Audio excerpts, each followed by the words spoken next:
Hello, all guys, gals, and non-binary pals. Welcome to the newest episode of the Noobs and Knockouts Podcast, brought to you on YouTube, on Spotify, on Google, and Apple Podcasts. I'm Austin. I'm a knockout. Watched a lot of wrestling. I'm David. I'm a noob. Haven't watched nearly as much wrestling. I hear tell that there is a special occasion on this week's episode, a baby shower, as it were. And I understand that it's customary to bring gifts. So let me see what I've got. Let me see what I've got in here. Oh, look at that. Fuck you. It's gonna be stupid. It's gonna be fucking stupid. It's fucking Claire Lynch thing. God damn it. All right, what the hell do we got next, motherfucker? This is really one of the most iconic segments of this whole story. Really. How have we not hit the most iconic segments of this whole story already? I mean, it's either this or Claire Lynch, "I'm an addict" promo. Like, in terms of like not the baby daddy announcement, not the actually AJ Styles "I raped you" segment. No, everyone remembers the baby shower. Oh gee. So we're gonna get to a whole new level of unhinged this week that has yet to be hit, is what I'm hearing. Potentially, yes. Oh, good. Oh, great. I'm so excited. So last time we were here, we watched the July 19th, 2012 episode of Impact. It was open fight night again. Apparently guys, it's monthly. Great. It is monthly. I'm in hell every time. So it was open fight. So repetitive with the Bound for Glory series. It's just the same motherfuckers over and over again. Yeah, so Hogan is out injured from his broken pelvis, back, whatever, from the Aces and Eights. And Sting also didn't show up to work last week. So nobody's in charge, which bodes well. The first match was going to be James Storm versus Kurt Angle, but the Aces and Eights showed up and kicked Kurt Angle's ass. And so I guess that match just didn't happen. Mm-hmm. The first match of open fight night, the first open fight challenge of open fight night doesn't happen. That makes sense. All of this makes sense, Austin. Stop questioning it. Yeah. Then Samoa Joe came out and challenged the Pope, D'Angelo De Niro, and put him down with an arm bar to get 10 points and officially take the lead in the Bound for Glory series. For a moment, anyhow. Yeah. Somebody came up to Rude backstage and was like, "Hey, man, you were the last one to see Hogan before Hogan got his ass beat by the Aces and Eights. Do you have anything? Is that a coincidence or what?" And he's like, "Fuck you. How dare you accuse me of such a thing?" He's like, "Excuse you?" Jeff Hardy came out. He's like, if I recall, they're like, everyone in the world hates Hulk Hogan. So why the fuck am I the one being questioned? And actually, that's a tremendous point. I mean, that is fair, but he was the last person to see Hogan, so that does not help. Well, sure. Then Jeff Hardy came out, wanted to talk to his creatures, and he had a challenge to make, but then Robbie E was like, "No, I actually challenge you." And Hardy goes okay with it, I guess. I suppose. And then due to some Robbie T interference, Jeff Hardy lost by countout, and so Robbie E got on the board. Yeah, I was fully expecting Robbie E to go down with exactly 0 points in the entire BFG series. I would have thought it would have been hilarious, really funny. But that would have been extremely funny. We had a advertisement for Hardcore Justice with an overlong music video about a human reaper wanting to learn about the world or whatever. That's what that band is about. TNA in the 2010s seems to enjoy its overlong music videos. Yeah, for real. ODB was talking to her husband EY and is like, where the fuck have you been? And Eric Young was like, "Yeah, I was gonna go get your chicken and beer like you said, but then these dudes came up to me in a white van and offered me a fishing show on the Discovery Channel. So I was doing that." which is And which it's like, is okay. oh, I suppose. I mean, hell of a way to just be like, oh yeah, Eric Young's busy, so we're just gonna like pretend like he's the world's biggest dumbass to get him out of TV tapings. That does fit the bill for Eric Young as a character. That does. It's really funny because like from what I can tell, IRL, like Eric Young seems like this like really like smart, serious guy, but he just keeps having these goofy fucking gimmicks in TNA over and He over was again. basically a goofball in some way, shape, or form until TNA, until 2014, when TNA looked at Daniel Bryan and they said, hey, we got a guy. We got a We funny got one guy of with a those. beard too. We can do the Wait, yes movement thing too. wait, they tried to yes move make Eric Young? Yep. For Wait, real. They holy shit! threw the belt. They Did put the title belt on him. did it work? Yes and no. In Oh, that, like, people were generally okay with it, sort in the sense that, like, people like Eric Young, indeed. but they also saw this for what it was and thought that was fucking stupid. Wait, so this was just a blatantly transparent attempt at like copying the Daniel Bryan shit in WWE. Yes. Holy fuck.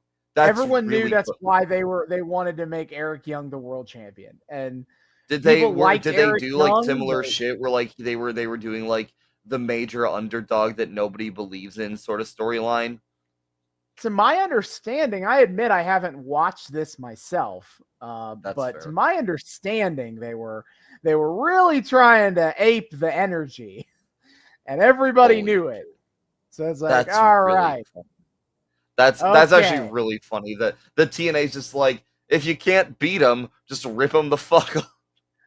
Maybe at some point we have to cover that just to kind of see how much of that's internet That would be bullshit and how much extremely that's funny. legit. Yeah. But anyway, we're about to do a gut check with the future Dexter Loomis, Sam Shaw. And the Aces and Eights beat his ass for no reason at all, and so I guess we're not doing it. We keep putting work shit in the supposed shoot gut checks. I don't fucking understand. Why is it like this? I mean, it's already worked matches, shoot results, so already we're not doing great. But like, what the fuck? Like, I think they said, I think they like let him reschedule his fight or whatever. But like, it's what? Mhm. Why are you doing this to people? Because again, the fucking Joey Ryan thing. I know I harped on this last time, but I really don't understand why they treat the gut check like this. Like, it just seems like nobody Mhm. wanted to actually fucking do this, but someone amongst the higher ups fucking mandated it, and so they just made they just threw in as much goofy bullshit as possible because they didn't care. Yeah, I don't know. Ugh. It seems dumb to me from this. I feel like there's everyone likes the idea in wrestling of having like a rookie story, but I'll tell you what, rookies in wrestling suck. Yeah, Like, unless you're Kurt Angle, they suck. yeah. Seriously, It's you're gonna be green not for a little bit, and that's okay. you're green, and that's okay. But then you're throwing them on TV, and I think people have, even for rookies, have some kind of expectation that like I am watching TV wrestling, and that implies a certain level of skill that you just don't have right here, and it just makes Yeah, for bad television, I think. And it's it's not engaging reality TV drama either. Like, WWE Tough Enough was sometimes engaging reality TV drama even if it's still a bad way to like scout and sign talent correct. to WWE. This is neither a good means of talent scouting or engaging TV drama. Yeah, like the watching the Taylor Hendricks thing was cool in that it's like, oh, it is kind of cool to see a rookie get, kind of try to get their sea legs a little bit, try to prove themselves. But like as a repeat thing over and over and over, I have to imagine that gets old. But also like making up for that with just throwing in random bullshit that's worked for unrelated storylines. That's not the solution, guys. The solution is, Yeah. hey, just don't fucking do gut checks. They don't work. Like, who is I want to know who wants to be doing gut checks. Who is telling them that this is working as a TV story, as a TV bit to do? I mean, who is telling them this is working? Probably Dixie Carter. Probably Dixie Carter. Probably Dixie. Al Snow got in Dixie Carter's ear and told. Oh my God, fucking true. Al Snow again. I'm putting on the tinfoil hat. Al Snow with the grand conspiracy to just keep funneling potential TNA recruits back the fuck to OVW is scheming, and Dixie's listening to it because she's Dixie Carter. Right. Then we had AJ Styles versus Mr. Anderson, which Anderson got the dub. And then after the match, Claire confronted AJ and was like, you haven't been picking up my calls. So to talk about this. And so I'm just going to have to expose you on television right here, right now. And she printed out large pictures from her phone of this night that AJ is not remembering. And in every single one, AJ looks unconscious or near so. There is alcohol in a couple of the pictures, and she talks about how, like, I know you don't really drink a whole lot, but you drank a lot that night, AJ. Claire Lynch with her fucking telltale heart moment coming out here bragging about how the fuck she sexually assaulted AJ and got pregnant from him. And great. The thing is, we'll talk about it when I get to the 726 at results. But at some points it feels like TNA is trying to convince me that that's not what they want you to think about this Claire AJ thing. I just don't understand why they're doing this storyline. What the fuck is happening? Yeah, I don't know either. But AJ is distraught looking at these pictures.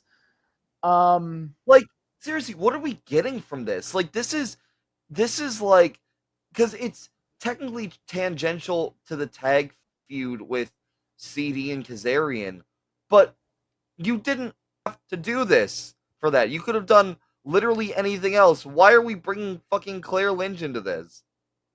Yeah, I don't know. This is ugh. Then Rob Van Dam lost to Christopher Daniels in the BFG series match. Austin Aries backstage talked a lot of shit about how much better he is than Bobby Roode, and he also talked shit about Ace and Eights. Real come at me, bro. He said, I have a cool fucking cape, and everyone said no. And said, do you though? Do you? Do you? I can count on one hand the amount of dudes in wrestling that can make a cape work. It's mostly Danhausen. You are not one of them. Aries is not on that list for sure. Aries is definitely not on that list. Brooke Hogan called in to give an update on her dad, to say that he has had many surgeries. He's rough. That's all she wants to say right now.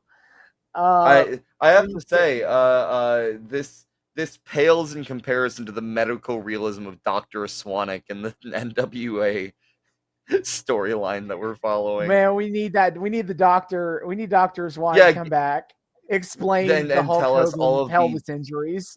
The deep medical lore about the pelvis injury. Absolutely. The funniest thing about the Hogan thing is that they're using Hogan's IRL like medical needs to like write him out a story, but then they don't give him kayfabe injuries that match what his actual injuries are. Like his issue is that he has to have all these back surgeries because he's a wrestler. He dropped the leg for decades. His back is fucked, and his injury isn't to his back, or at least that wasn't the big one they played up. It was this broken pelvis story. Yeah, I don't understand why. I don't understand why they didn't just do a fucking back injury. Is it like oh well they're gonna imagine what people think if my pelvis is broken, dude. That means I'm getting a lot of action, brother. Yeah.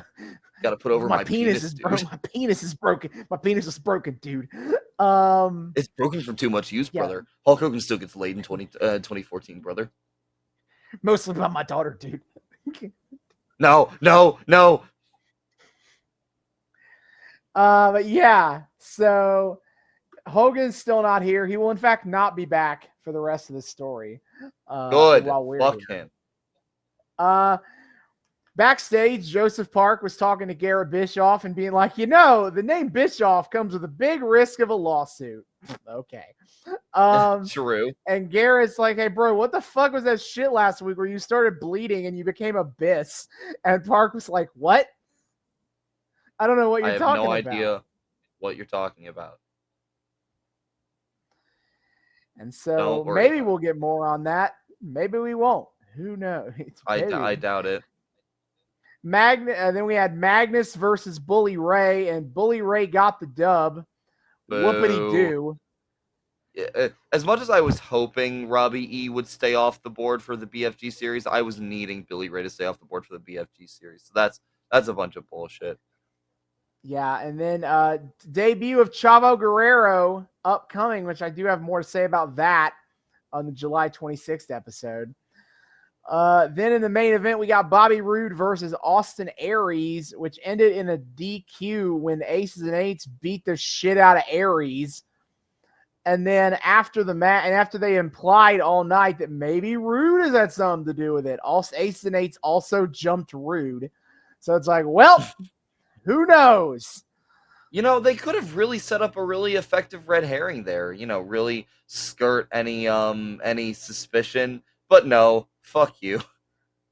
No, they have a different red herring in mind, as we will see on the July 26th episode of Impact. Oh, shit. So this episode opens with the Stinger is back, and he says Hogan is at home with the metal plates in his back, and he's here to take care of the Aces and Eights business. In his back? I thought it was in his pelvis, brother.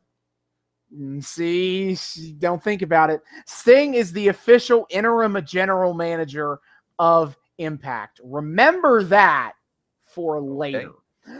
Yes, sir. But he's calling out the Aces and Eights. He wants to deal with this shit right here, right now, start of the show.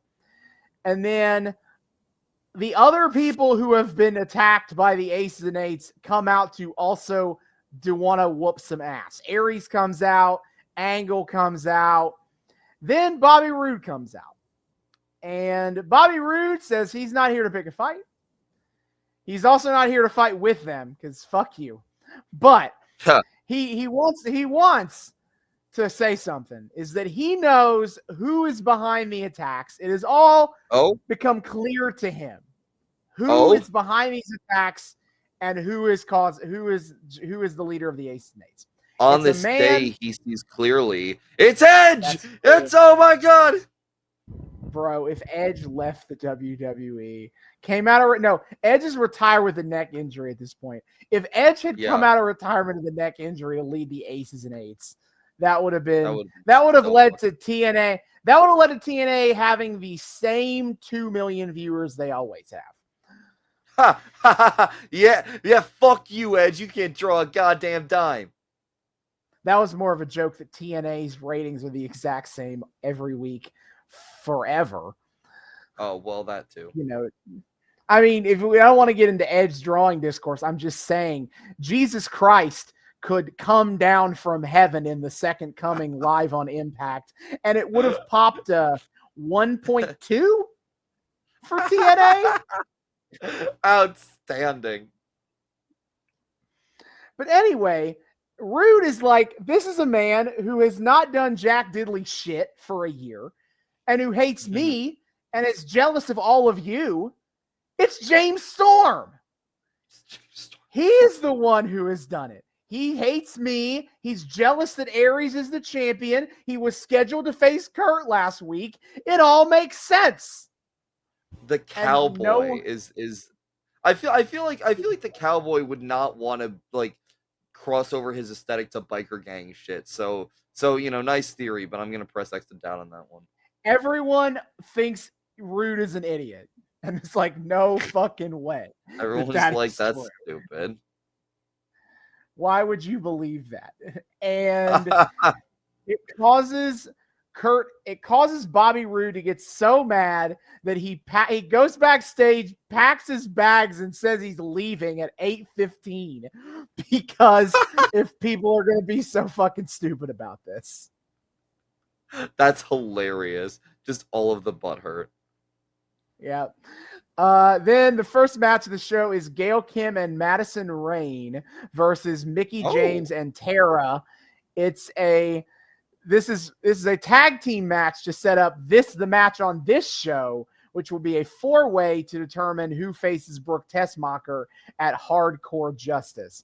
The gimmick is again that Madison Rayne is fucking Earl Hebner. I want to remind everyone that is the angle here. Thank you for reminding me of that. I definitely wanted to be reminded of that. And it is already paying dividends as the match ends when Madison and Mickie do a double pin situation. And Earl counts and claims that Madison got her shoulders up before Mickie. Therefore, Madison is the winner, even though Mickie absolutely got her shoulders up before Madison. It's a screw job, essentially. Here. The Earl Hebner screw job. In more ways than one is it a screw job. Yada da da da da. Womp. So Earl Hebner cheats so his girlfriend can win the match. Great. Is Earl Hebner's girlfriend Madison Rayne. What a totally normal sentence. Yep. Backstage, Sting is talking with Austin Aries, and Sting is like, brother, I got too much going on with this Aces and Eights stuff, so I need your help booking. Sting has been interim GM for a half an hour, and he is already shoving off his duties to something else. He's already like, brother, I can't do this. It's too much pressure. He's basically like, I need some help booking the X Division scene. So, Aries, you were in the X Division, so you go figure it out. And basically, this is yet another. I didn't realize before watching 2012 TNA, this was such a staple of their fucking show where we'd have this bit where 4 people hang out in the GM's office, yell at each other all night until the GM does 1-by-1 reality TV eliminations until they pick the person they want to be number 1 contender or whatever. What the fuck? They did it with the fucking world title. They've done it with the fucking knockouts title. And guess what? Yeah. We're doing it again with the X Division belt, where Austin Aries has to choose between Dakota Darso, Sanjay Dutt, Kenny King, and Rashawn Evans to get the X Division title shot. All right. 2010's Next up, we get the gut check challenge. It's Sam Shaw, versus Douglas Williams, who is very British and likes to, rub his wrists. That's Douglas. That's Douglas. As all Brits do. Yeah. So the match is whatever, but then Shaw gets distracted because Joey Ryan is back. And he's got planted signs that say 87%. We are so close to very unfortunate percentage choices. But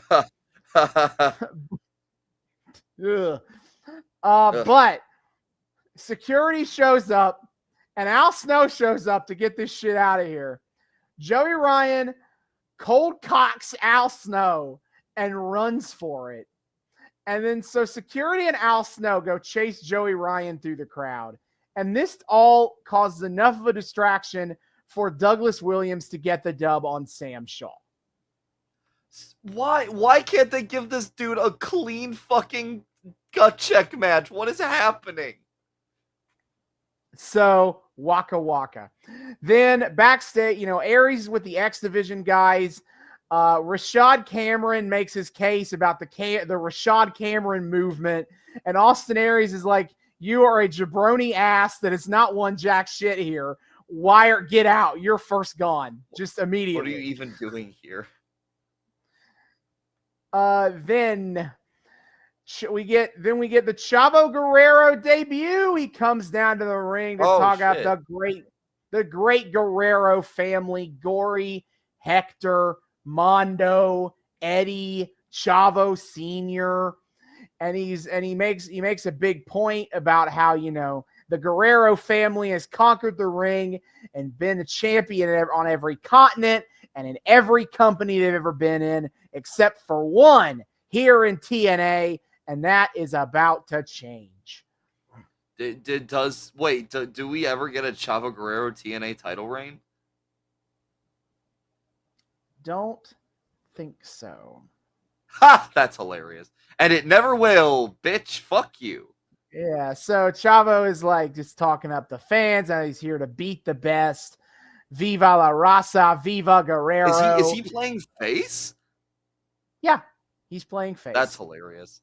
That's really and then fucking Kid Cash comes out, who I had to look up who this even was. I know Kid Cash as a guy who was in the WCW Cruiserweight division, if you want an idea of how long his career has been. Jesus. But he has not been super active in TNA recently. So I'm like, who the fuck are you? And he showed up with Gunner, which is even worse. Because I know who Gunner is. Who is Gunner?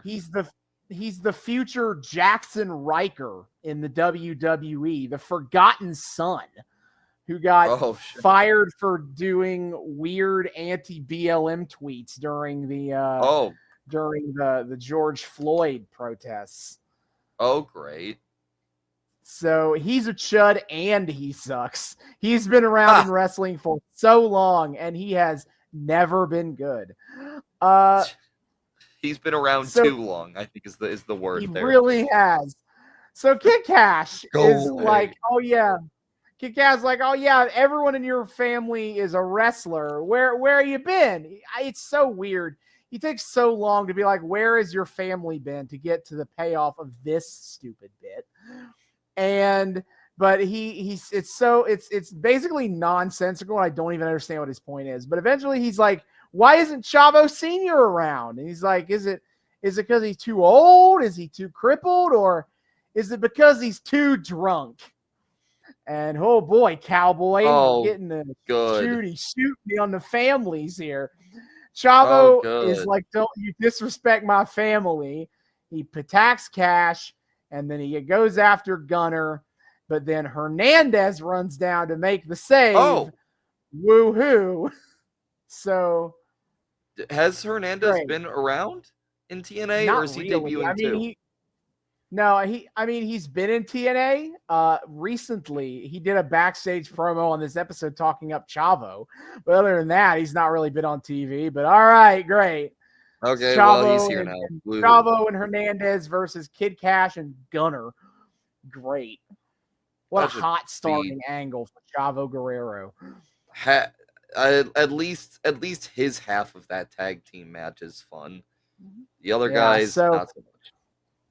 Kurt Angle comes up to James Storm and is like, hey, I know Bobby Roode is probably talking shit, but like, listen, we gotta check.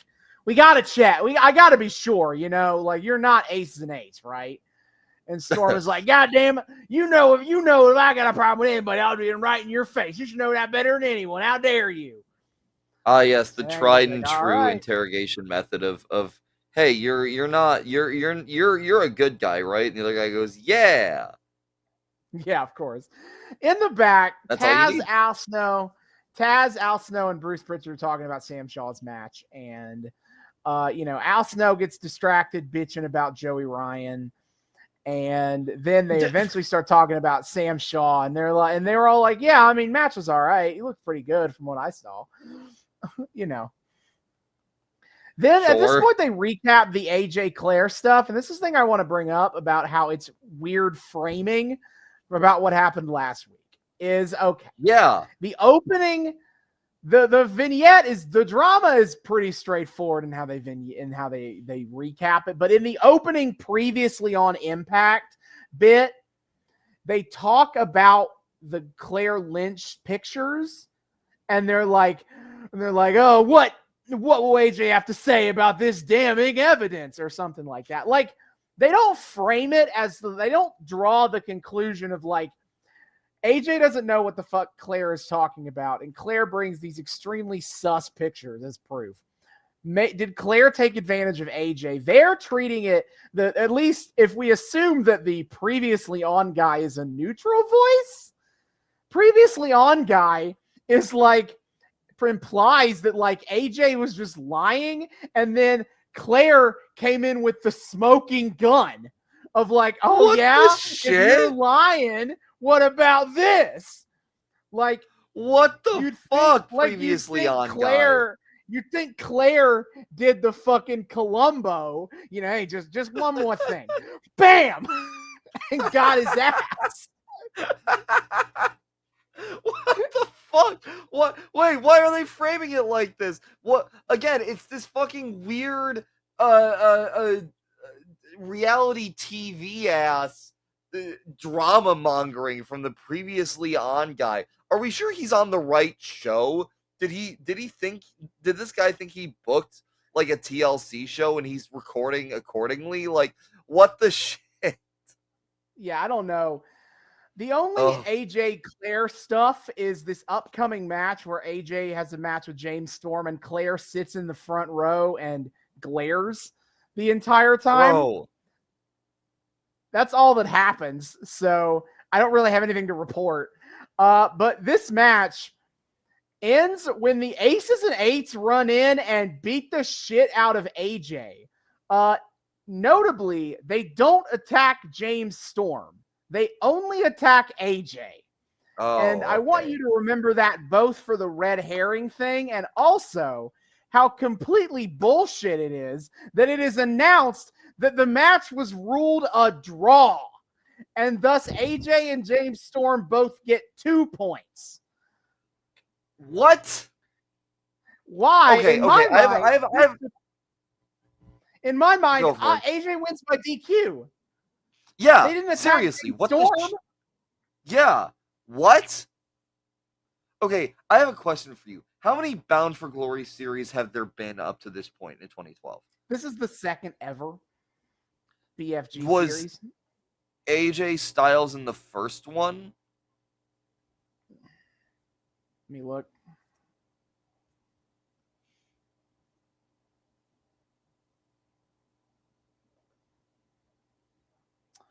He was. Was he particularly dominant in the first one? Middle of the pack.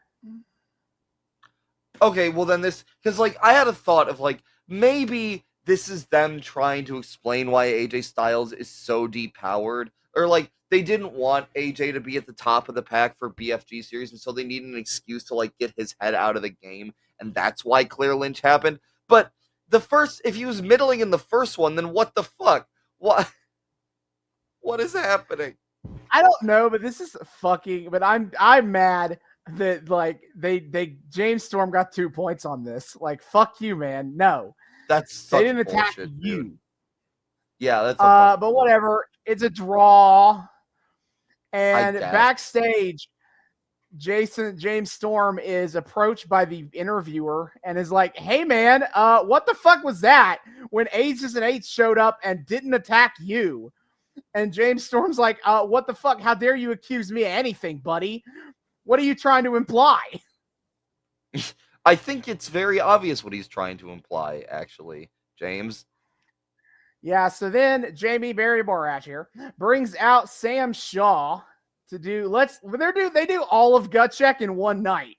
They're just doing the whole gut check thing in one night. Hey, they already delayed it by 1 week. We're not going to waste any more time on this. We got to we got to Let's keep go. this going.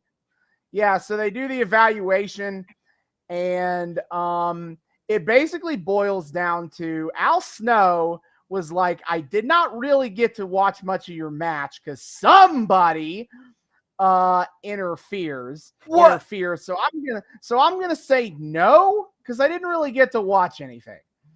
What? Okay. Pritchard is like, I gotta disagree with Al Snow on this one. I thought you did a hell of a job, kid. My answer is yes. I gotta disagree that Al Snow has non-functioning eyes, I guess. And then so Taz is like, brother, you took your eyes off the ball tonight, but I like your athleticism, and I'm gonna say yes. Do we just have a running theme of Al Snow being the Simon Cowell of all of Gut Check and just saying no as a rule? I feel like they should. I haven't checked the numbers on that, but that should have been the play. Yeah, probably. All right, back with Aries and the whatever the fucks X Division crap. The newest, he tries to get him to like pitch me on why you deserve an X Division title shot. And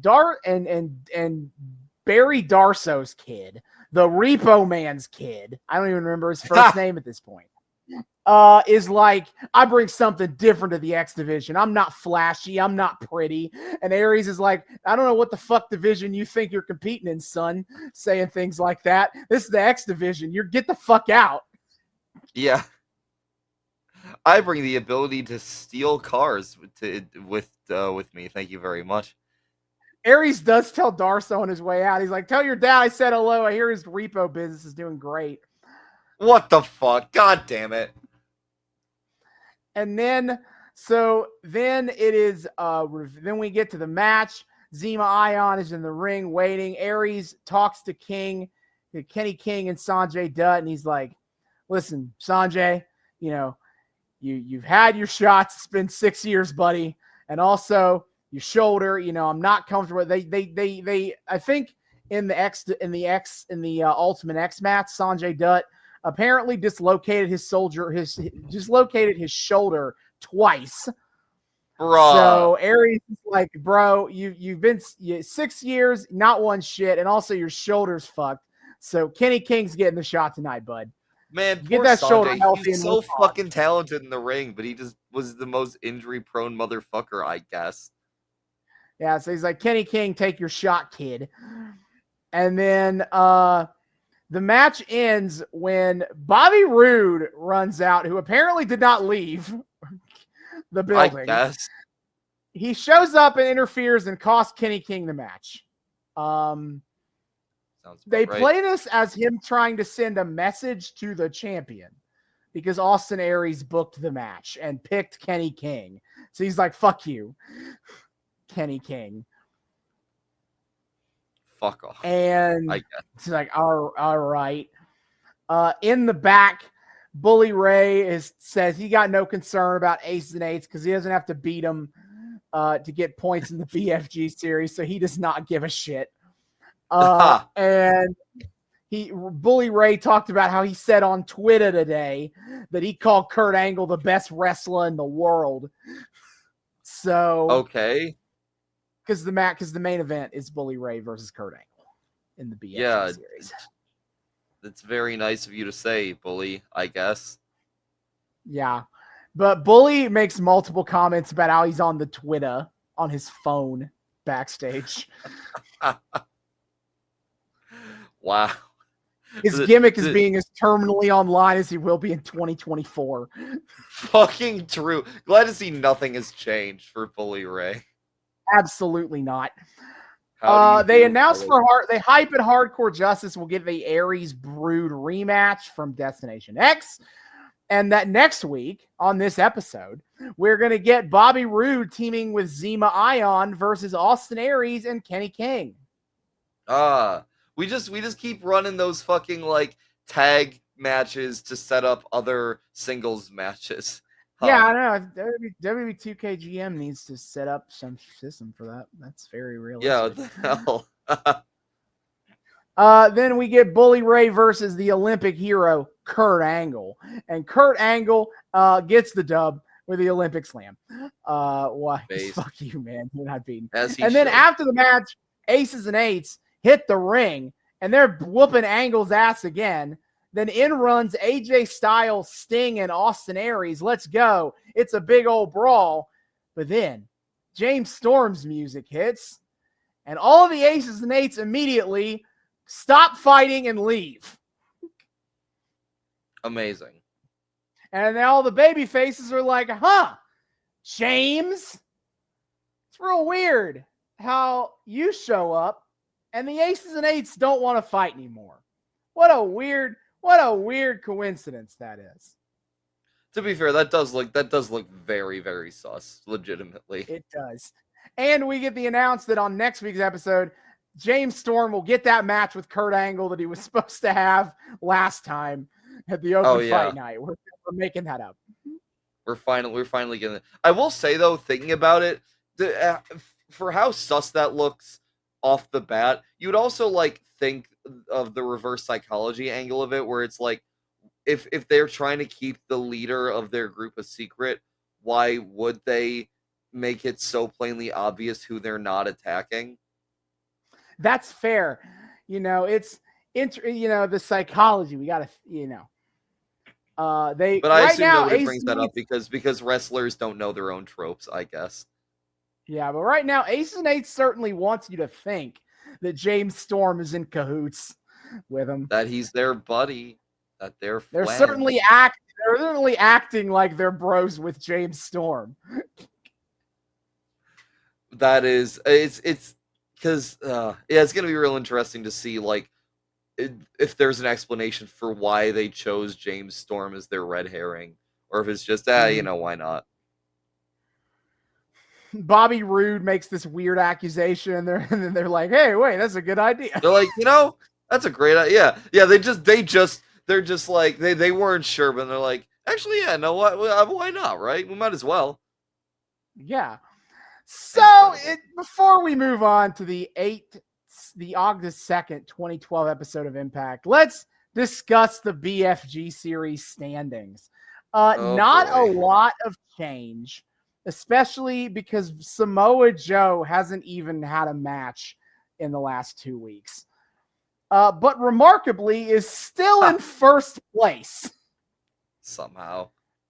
So we have here Samoa Joe in first with 47 points. James Storm in second with 45. Kurt Angle in third with 41. Mr. Anderson in fourth with 40. Jeff Hardy and Rob Van Dam tied for fifth with 28. Christopher Daniels in seventh with 26. Magnus in eighth with 21. I don't think I've seen a single match of his, a single win of his televised. They're all on house shows. In ninth is AJ Styles with 16. In 10th is Bully Ray with 14. In 11th is the Pope with 7. And in last place, it's Robbie E with 5. Objectively incorrect that the Pope is below Bully Ray. He beat his ass. He needs to stay ahead of him for the entire BFG series. Fuck off. Yeah, so in terms of number of matches, right now, Mr. Anderson has 10, the most of anybody. Then Kurt Angle, Magnus, and Robbie E have had 9 matches. Joey Samoa, Jeff Hardy, and Christopher Daniels have had 8 matches.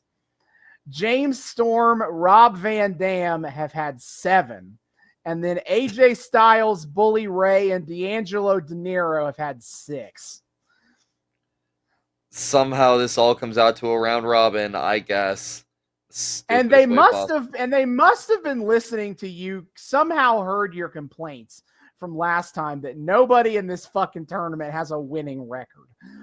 Because as of now, there are 5 wrestlers with a winning record in the bracket. Holy shit, that ramped up quick. They went crazy on those house James shows, brother. Samoa Joe is 5-3. James Storm is 4-1-2. Kurt Angle is 5-4. Mr. Anderson is 5-4-1. And Rob Van Dam is 4-3. Then you have two wrestlers who are have a 500 record. Jeff Hardy and Christopher Daniels are both 4-4. And then the wrestlers with losing records. Magnus is at 3-6. AJ Styles is at 2-3-1. Bully Ray is at 2-4. D'Angelo De Niro is at 1-5. And Robbie E is at 1-8. Amazing. This is So, great. This is just fine. Yeah, so actually a decent amount has already been advertised for this show here that we're about to watch. Like 3 matches, Okay. and it hasn't been advertised, but we already know this is the baby shower episode. Oh, good. So we got a good idea of what we're going to watch tonight. But yeah, if you would like to watch along with us, you can do so at TNA Plus. That's TNA's streaming service. This is time for that weekly check of, is this episode of Impact on YouTube in full somehow? No, it isn't. Oh, well, you know what? There's this one YouTube video from 11 years ago that looks like it might be the full episode. So maybe you could watch this one on YouTube, but I can't verify it. It looks the right length.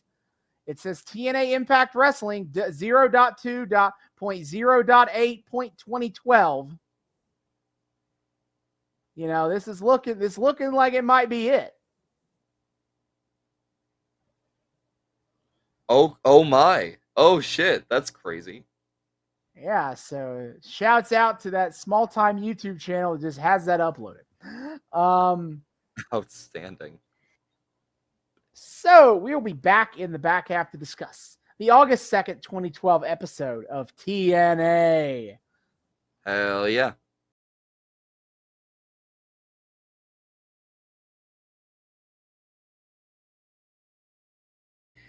And we are back. We have finished the August 2nd, 2012 episode of TNA Impact. We did, and I have to say, Austin, just fucking kicking off. I should have known this episode was poised to fuck with me when I breathed a sigh of relief at the beginning when we did not in fact start our episode with like the previously on guy, only for 5 minutes later us to get the fucking previously on guy. Like I can't wait to talk about that. That was funny. I should have known that it was this was an episode of shoes dropping, as it were, of David getting fucked with. Holy shit. Look, I only admit we made a mistake in picking an arc for one reason. And it's when I personally find it bad in a boring way. Yeah, I don't think... And I wasn't anticipating feeling bored in this Claire Lynch shit. And yet, this episode was I thought this episode was awful, mostly. It was awful and weird. I feel like the Claire Lynch arc has gotten more boring every week. Yeah, like...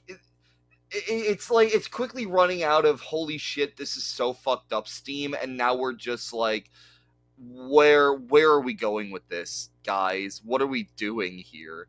Like, this is one of the bigger segments people remember from this arc. That's why I did it. Yeah. People remember they did the baby shower. And this was like the least memorable segment. It was It's really, I think, the ending shot and her yelling, "Do the right thing, AJ." I guess probably more of what it is than anything, but like I was so disappointed. Oh, we'll talk about that ending shot, because my life would certainly be better if I had never seen that ending shot. Mm-hmm. So we'll talk about it. So yeah, so we start the show without a cold open. Yeah. I guess it is a cold open actually. So okay. It doesn't. It's a cold open that lasts 15 minutes. They bait us into thinking it's not a cold open.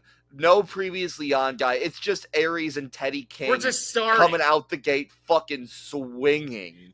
Yeah, because it's Kenny King and Austin Aries versus Zima Ion and Bobby Roode. Yes. So they just start brawling with each other to open the show. I have to say, I could not picture for the life of me what the fuck a Zima Ion looks like.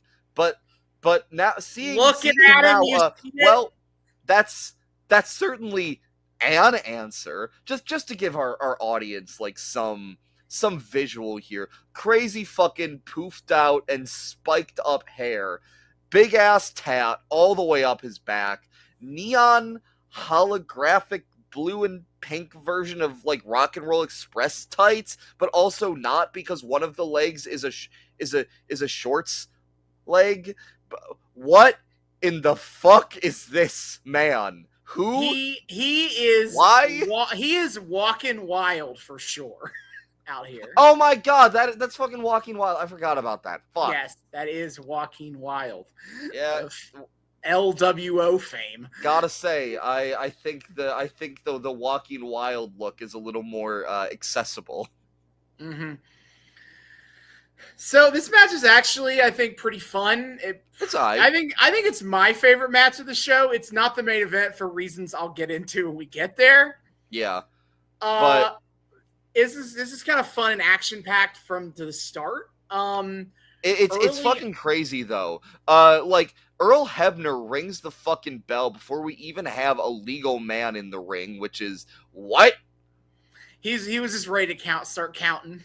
He was so goddamn tight. He's like, no, fuck you. We're not doing this.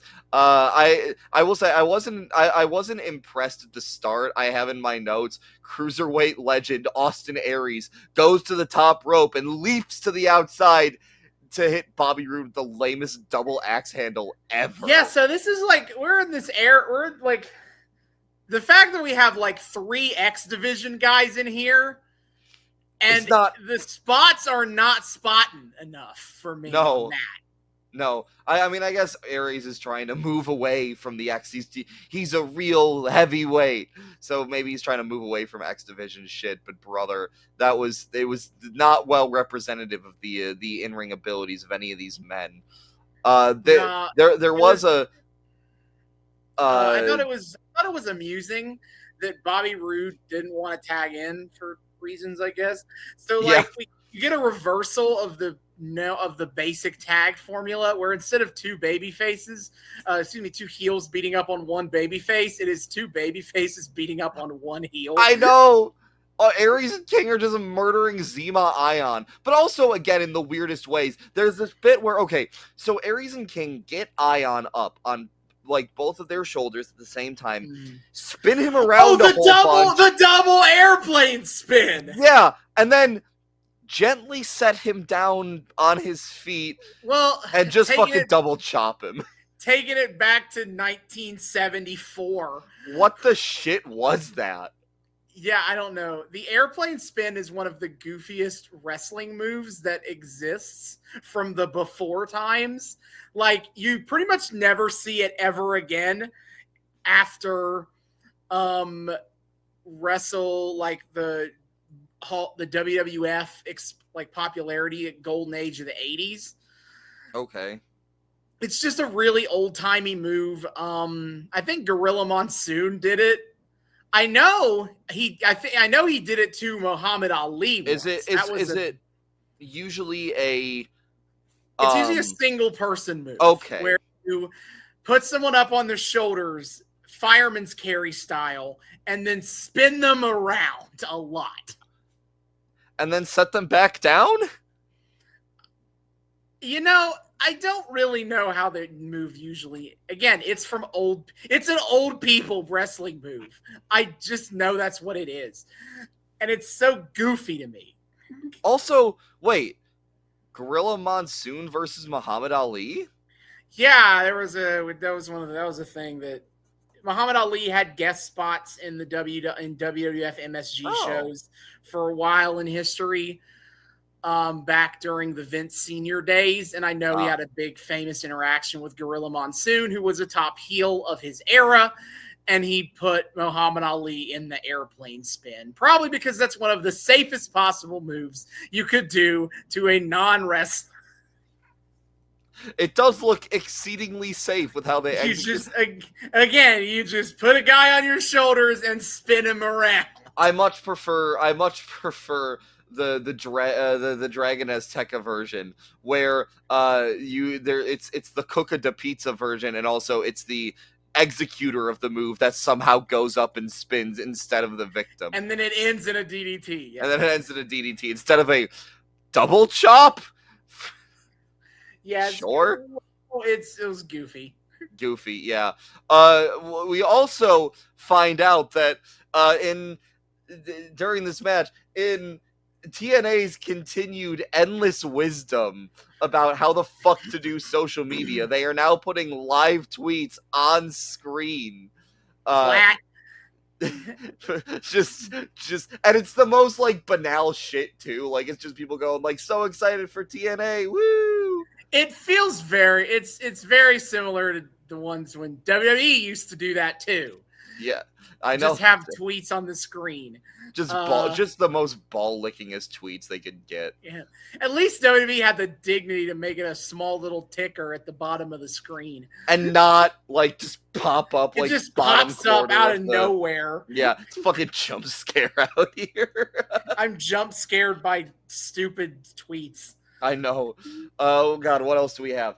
Bobby Roode pulls King to the outside and fucking tackles him into backing into the apron. Yeah, so Roode, he doesn't want to tag in, but he's happy to cheat to like get in shots while the ref isn't looking.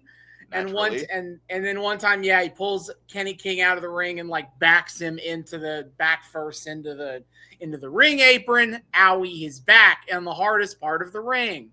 And this starts a segment of the match that I look at as Bobby Roode and Zema Ion saw Kenny King and Austin Aries' strategy of isolating the opponent team's X Division fighter and went, that's a good idea. Fuck you, Kenny King. Hey, wait a minute. Hold up. That's a good idea. Hey, that's a real brain blast right there. You'd think Bobby Roode wasn't in an extremely successful tag team, that he wouldn't immediately think to do that. He's feeling lazy today. Fuck you. This is post beer money. He absolutely knows how to get a good tag team. Beer money. What a fucking team name. Mm-hmm. Also, Taz on commentary. James Storm likes beer. Robert Roode likes money. Bada bing, bada bing. But it's the perfect symbiotic relationship, except maybe not, because I feel like one person gets money and the other person gets a drunk tag team partner. But they all get what they want. I suppose. Taz on commentary says that Zema Ion has a psycho-like haircut. I can only imagine how he felt when he went home to discover Young Hook experimenting with hair gel. Brother! Oh, brother! No! No! He's learned to accept his son's life choices in this day and age. His son's alternative lifestyle. Of hair gel? Yes. Earl Hebner manages to get distracted away from the Austin Aries hot tag like a dumbass. And then while Earl Hebner is arguing with Austin Aries about this, Bobby Roode pulls a downed Kenny King into his corner like a fucking Looney Tunes character. Like, I think Kenny King is, like, on his back, and Bobby Roode just fucking grabs him by the legs and is like, well, nothing to see here. And just wails off while Earl Hebner's dumbass is distracted. No, Earl Hebner doesn't even have the excuse his girlfriend's out here for this match. We'll get to that shit. And then I guess, like, partway through the match, the crowd just started chanting obscenities because, like, all of a sudden... Holy shit, I couldn't even figure out what that was about. I wanted to figure it out, but I couldn't. Yeah, like, that's my assumption, just the crowd is chanting all while, like, these intermittent silences are happening, but I have never heard a live crowd bleeped out before. Yeah, that was fucking crazy. Yeah. And again, I couldn't even figure out what they were chanting and why. Yeah, you couldn't tell. God, maybe they just started saying the true name of God or something. Fuck. Like, what was happening? Like, Yeah, what was going on that caused this? Holy shit. Aries is gonna dive onto Bobby Roode on the outside. Zima Ion tries to stop him. Aries successfully gets Zima away from him and then leaps over him like a fucking gazelle to get the dive. Like he gets Zima on the ground and like the most whimsical ballet leap possible over Zima Ion's fucking body into a suicide to the outside. Kenny King with a not F5 to Zima Ion then. It's the coronation. Yeah, so Kenny King. He instead of throwing Ion down to his stomach, he throws him onto his back. So a not F5 for but he gets the win. For the win. Yeah, Kenny King with the pin. That's fun. Kenny King pins the X Division champion. You got to think that this would lead to an X Division title opportunity. Well, yeah, because you know we're teasing the Roode and Aries rematch, so we're not letting a pin happen between either of them, so we can keep building suspense. So then Kenny King gets the pin on Zima Ion. That's bound to create some sort of story between the two of them to really start going at it, at least, you know, for a little bit ahead of the next pay-per-view. Oh dear, he's gone again. Well, I'm gonna say, folks, if this part doesn't get edited out, that the punchline I assume is that no, Kenny King and Zima Ion do not in fact ever get a real rematch or a, you know, big push for Kenny King or anything of that nature. Walkity walk.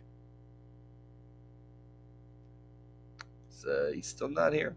Ha. So it probably was me trying to watch the football game while I had you cheeky motherfucker. I had trying to double task here. The Hulu Live was taking up my bandwidth. Got your ass. Woo!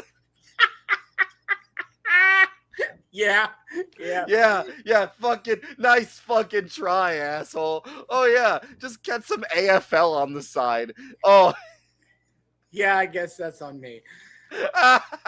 Okay, anyway, so I'm assuming the punchline here is that Kenny King does not in fact get any kind of rivalry with Zima Ion out of this. I mean, he'll probably get another match. I don't think he beats Zima Ion for the belt. But I mean, like, that's fine. But, like, you know, as long as we get some payoff to it, you know, whatever. And then, god fucking damn it, here's the goddamn previously on. That was hilarious. Is they make you think it's not gonna happen. I know. And then 15 minutes into the episode, we throw to the previously on segment. Yeah, that was a fucking jump scare. I was like, Jesus, where did you come from? That's fucked up. That's a Russo swerve right there, baby. So they recap the Aces and Eights stuff with fucking James Storm. In the back, Sting is being interviewed by that guy I don't know the name of. Yeah. And he's like, he wants to give Storm the benefit of the doubt, but he wants to hear it straight from the horse's mouth. Sting uses that phrase 3 times. I was going to say, he really likes that phrase. He was really kept coming back to hear from the horse's mouth. He just love horses and mouths, you know? Fuck. But he's going to the ring because he wants to talk this shit out directly. Yes. And he calls out James Storm, who still gets his whole ass entrance. Like, we're not taking like the, you know, this big serious thing of like, James Storm, are you doing internal subterfuge? James Storm still gets all the fucking pomp and circumstance of his. Sorry about your damn luck. Oh, the crowd loves that shit. Yeah. Sting. Sting was like, you know, some people out there with the inside information. I was like, oh God, is he about to pull out another Observer? Is he about to pull out a copy of the Observer right now? My friend Dave Meltzer said. No. So the cowboy comes down to the ring, and Sting's like, I didn't believe Bobby last week, but this is pretty sus, man.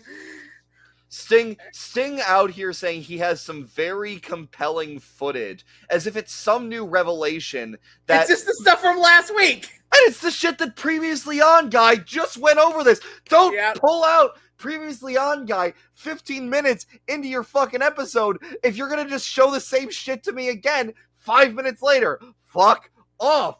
But he plays the footage, and he's like fucking like he's still on mic, like play-by-playing it, like oh look at this, they're fighting. Oh, check it out right here. Here they go. That's crazy. Yeah, note to self: never put Steve Borden on commentary ever. Holy shit. So he wants him to convince everyone in TV land that he's got nothing to do with Aces and Eights. Oh my god, and this is so fucking stupid. There's so many ways he could argue his case, but he goes about, like, with the most unconvincing arguments on the planet. He's trying to pull, like, the sympathy card, like, we've been friends for so long, Sting. Do you know, James, Jimothy, how many best friends turn on each other in wrestling? Sir, are you aware of how meaningless the denoter of best friend is when it comes to loyalty in wrestling? That if anything, that is a greater indication that you are in fact gonna fuck him over, James. Yeah, he's like, oh, we've been, you've known me for a long time, and you know that I never needed anybody to fight my battles for me.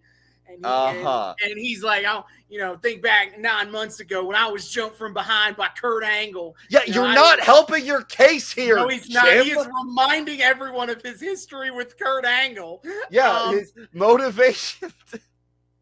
He's like, I didn't cry or moan about it, though. I picked myself up, and I beat Kurt Angle not once, not twice, but 3 out of the 4 times we got in the ring together. And one of those times, I won a world championship. Oh, and then I didn't need a damn soul to do it. Oh, well, if you didn't need a damn soul, then I guess you're fine. Please give an alibi, something. Fuck. He had no evidence. It's just like a character witness. Vibes. It's just a character witness. It's not any real evidence that you're not it. That you're not the fucking ringleader. Now let's get legal on to analyze this one. The only reason that I believe you is because I know the future and know you're not in the group. My third eye has opened. And no, I know that you're not guilty. You're just shit at argumentation. It is funny looking at the actions of people I know who are in the group and seeing their actions here with that context in mind. Oh, absolutely. And we'll get to that when certain brothers from different mothers show up later in the episode. Yeah, baby. But Kurt Angle comes out because he's like, I heard my name. Yeah. To come out. And Angle's like, hey, I know you've been through a lot, and I saw you win the world title last year, and I also saw you lose it. I saw you walk away and quit, and I saw you come back. And but Angle was just so confused because he called him out for their Bound for Glory series match, and then the Aces and Eights jumped him. And who does that benefit? Only James Storm. Yes. And then 2 weeks ago, he said, last week, Aces and Eights attacked AJ Styles, and yet James Storm came out, and then they ran away. 8 grown men ran away from one man. That line delivery from Kurt Angle, 8 grown men. 8! Kurt is acting his little Olympic heart out here, and I'm really happy for. Apparently there's a movie that Kurt Angle did that I can't fucking remember the name of. I think it's called. I think it's Endgame. It's Endgame. Yeah, that's what it is. Yeah, fucking Cam was telling me about it, and we really need to watch that because it sounds hilarious. We've got a bait and switch, so we're gonna watch the more well-known Endgame. No. All right, but he's like, "What is your motivation here, Storm?" And James tries to play this off as they were just like scared of him. 8 grown men scared of Storm. That's the explanation that you're going. Oh, hey, there's 8 grown men in Aces and Eights. Ah ha ha ha ha ha. But he's Angle then is like he is begging Aces and Eights if they're here in the building tonight. I know, he and fucking Sting. He's begging him to show up tonight because Angle and Storm are getting their rematch. Because there will be an ass-kicking party. And then Sting is like, hey, that sounds like a great idea. Let's make it a party. And I'll be ringside. Yeah. Sting and Angle just basically turn to Ace and go fucking bet. And it's going to get so much sillier about this ass-kicking party bit. Oh, boy. Whatever. And then Angle gets real up close to James Storm, puts his hand on his shoulder, and he's just like, I'm going to tap you out tonight. And then he leaves. And he and Sting walk up the ramp to dead fucking silence. No one's music plays. So James Storm gets his entire ass sorry about your damn luck pop and entrance music, but neither Sting nor Angle's music plays as they walk the fuck up the ramp. What is this shit? Great. Then we cut to Taz and TNA talking about how AJ Styles is in Australia right now promoting TNA. Yeah, he's having a great time on that note. Maybe he should be wrestling in the Bound for Glory series because we're gonna get to that as we discuss the number of the match disparities here. But they revisit the thing from 2 weeks ago where Claire shows AJ the pictures. And then in the back, Daniels and Kazarian are like, this was funny to be honest, they're like, I know that AJ Styles is a deadbeat. We never thought he'd go this low, running away to Australia to avoid fleeing the country to go put his shrimp in a Barbie. Yeah. Kazarian and CD are unquestionably the best part of this whole thing because they're just having the time of their goddamn lives. And then this is incredible. So they're in the locker room. Yes. Kazarian opens his locker and pulls out like a protein shake. Yeah. Kazarian opens his locker room and pulls out the apple teeny. He's just got a fucking prefab apple teeny in his locker. The journey of CD and his apple teeny is one of the great love stories of the ages. Okay, it's always there for who needs pre-workout when you have apple flavoring and vodka? No, incredible. Kazarian and Daniels are trying their absolute best to make this stuff work. I know, and they're mostly succeeding because they're great. Now, them saying that AJ Styles is fled the country to avoid taking responsibility for his child was incredible. It's goddamn stupid, but the two of them are just having too much fun with it not to love it. Yeah, but they say that it's up to them to do the right thing and throw Claire a proper baby shower. Yeah, Kazarian inquires where she registered, and CD says, I think beyond bed and bath. Thank you, CD. Yeah. Then, oh my God, this might have been my favorite moment of the entire show. So they do a video package talking about last year's Bound for Glory series. The first talking head is AJ Styles, who talks about how, last year was really confusing. I didn't know who I was going to wrestle. I didn't know how many matches there were. I didn't know how many points I had. Yeah. Are you sure about that? And then he goes, I think this year is a lot better structured. Says AJ Styles, fucking lying. No, I died at him burying the Bound for Glory series on tape. No, it's fine this year. No, it's totally fine this year. No, this year it's not fucking confusing at all. It's fun. No. We all understand what's going on now. Other highlights included Rob Van Dam being like, hey, man, sometimes, you never knew when you were out of it. I mean, last year twice I thought I was out, but then there was one more match and I was right back in. There is no escape. The Bound for Glory series is eternal. It is eternal fucking limbo. It is purgatory. And James Storm was like, yeah, and last year there was tag team stuff. Yeah, what? There was what? There was what? I feel like we now have to do an arc on the 2011 No, Bound for Glory no, we don't. series. I think my brain will melt. But whatever. The Austin Aries, Bobby Roode won the BFG series last year, and they had Kurt Angle talk about how he faced Bobby Roode and then beat his ass. And he's like, hey, kid's tough. Some guys, when they lose, they falter. He got right back up and he became champion. Hell yeah, brother. And then Bobby Roode says I think because he's talking about like him and Austin Aries. We have a clip of him in this video package, and he says he and I are very close personality wise, which like, yeah, you have a robe, Aries is a cape, you both love flowy outerwear. There's no greater bond between two men. Yeah, so after they do a terrible job of convincing anybody to like the Bound for Glory series. No, it's fine this year. We fucking promise. We promise. We fixed it. Last year was shit, and we fixed it, guys. Yeah, don't worry.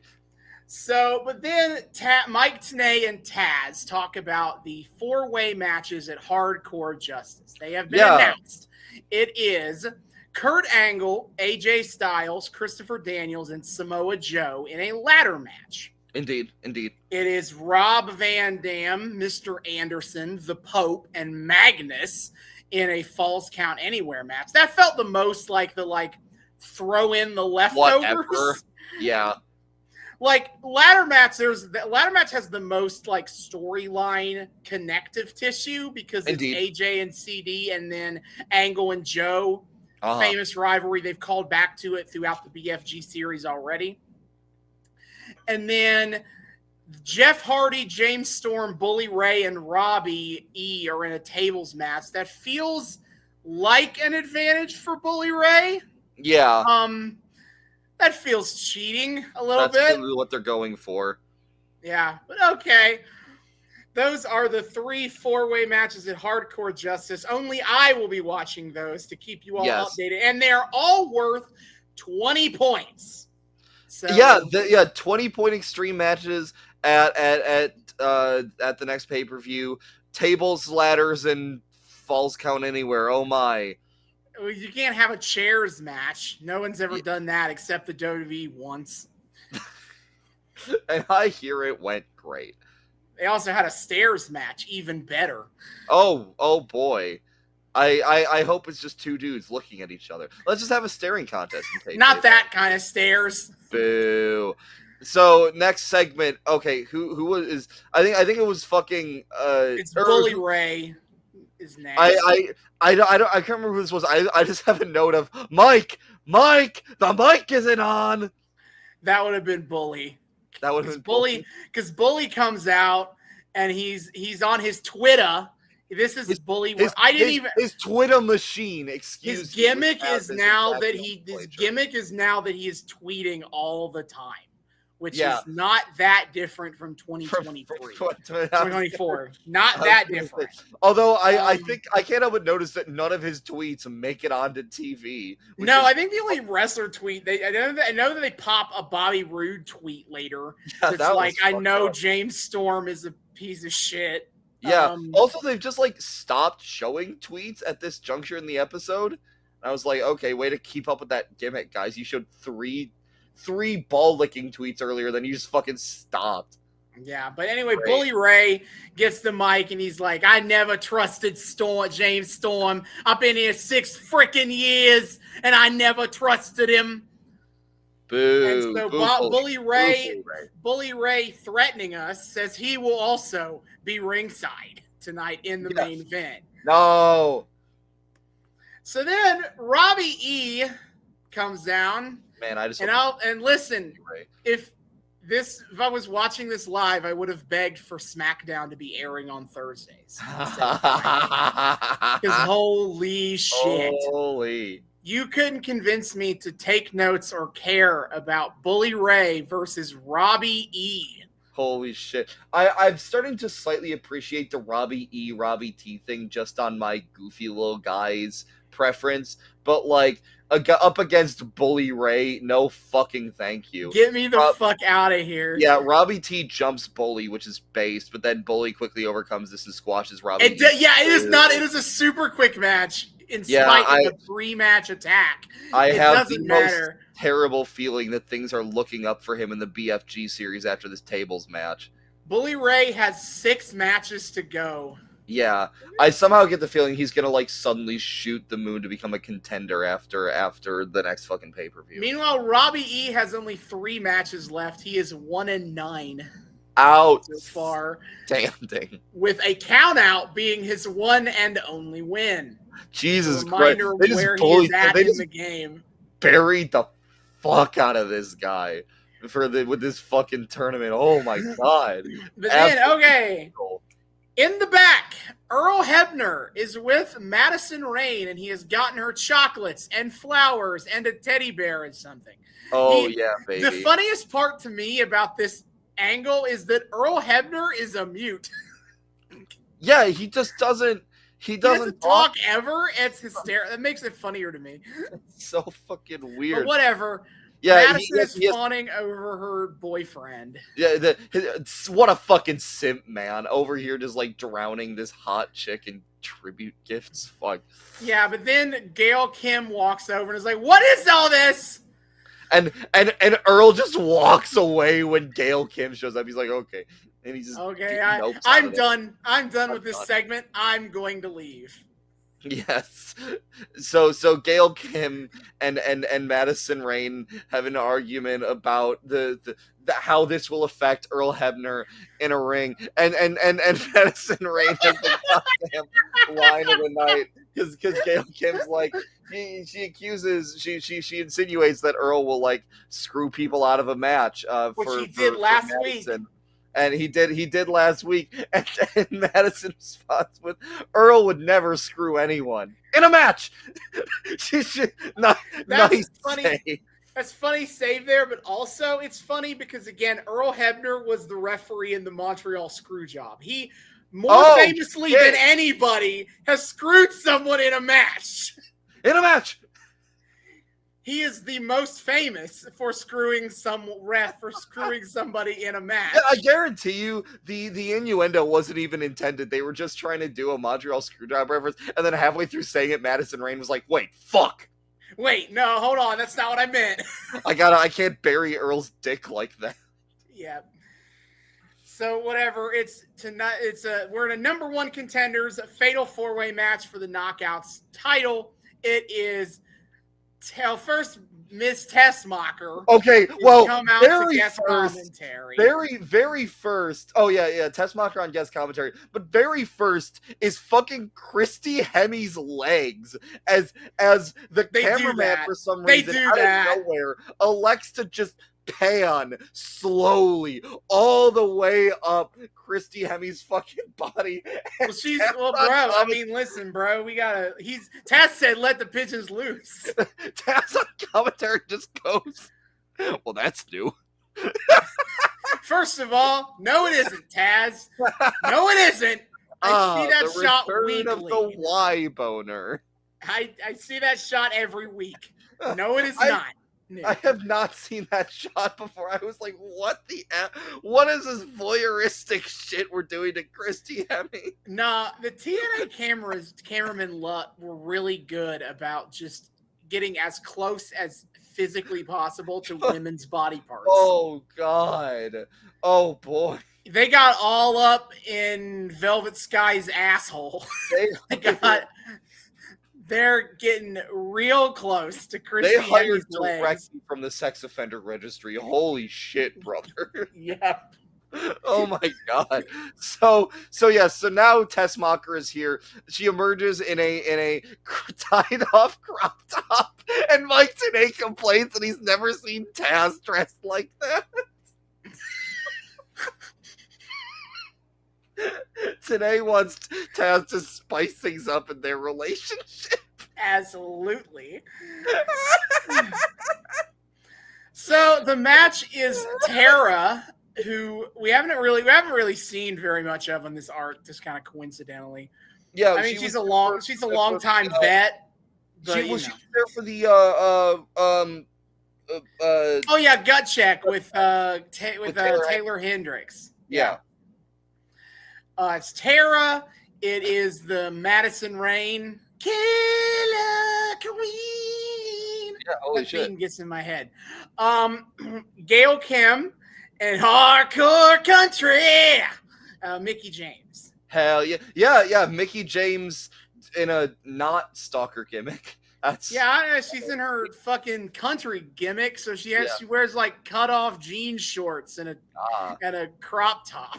It gets James Storm over, so it'll maybe get her over. I mean, it's her most recognizable TNA gimmick is hardcore country. That is Mickey fair. James. Speaking, I think it was Christy Hemme on commentary as Earl Hebner starts off the match, and she's commenting on the relationship between him and Madison Rayne. I think it was Christy Hemme says he's 160 and she's what, 25? You know, Catherine Zeta-Jones and Michael Douglas put to shame out here. God damn. But you know, she wishes, right? But now the tweets are back in the match that nobody gives a shit about. Hey, now this match is all right. I mean, it's nothing if not constantly moving. That is true. It's more just the fucking the fucking ending. Holy God! I can't wait to talk. Like, honestly, the fun parts of the match are Madison Rayne, Earl Hebner shenanigans. Yeah. No. Now, but and again, the tweets are the most toothless shit ever. Get my shit posting ass in there, brother. I know the IWC is capable of being much more entertaining than this. Get the fuck out of here with like, oh, Madison Rayne is so hot. Yeah, we know. Shut up. Let somebody like post about I don't know Earl Hebner's wrinkly dick or something. Like, God, give us something. Holy shit. But yeah. So I didn't take all that many match notes on this one. Maybe Austin did, but he's currently frozen. Again, my man's having a time. My man's having a time today. Holy shit. So let's see if he's able to return to us. I'm going to perform a seance to checking return. on. Oh, there we are. Jesus, hi. Oh God. You were very frozen there for a hot second. Yeah, I don't know what's up with my internet today. Okay. Anyway, I didn't take any match notes. What do you until like? No, I was just getting to the Mickey James, the first Earl Hebner shenanigans of Gail Kim hits a move and tries to pin Tara, but Earl Hebner is checking on Madison Rayne, who got hit or something. Madison Rayne spends most of the match getting dicked on, to be honest. Yeah, I know. And so Earl doesn't count the pin. Waka waka. And right around this time, I think what led into this spot, this was actually kind of crazy. Is Gail Kim hits a crazy fucking superplex. That's right. That was so nuts. And Brooke Tessmacher says that this can only happen in the Knockouts division, which, respectfully, no. No, it cannot. This happens, in fact, in many divisions. Gail or okay. They start doing bits of like everybody hit a big move. Mickey though, this was funny. Mickey James hits a flapjack on Madison.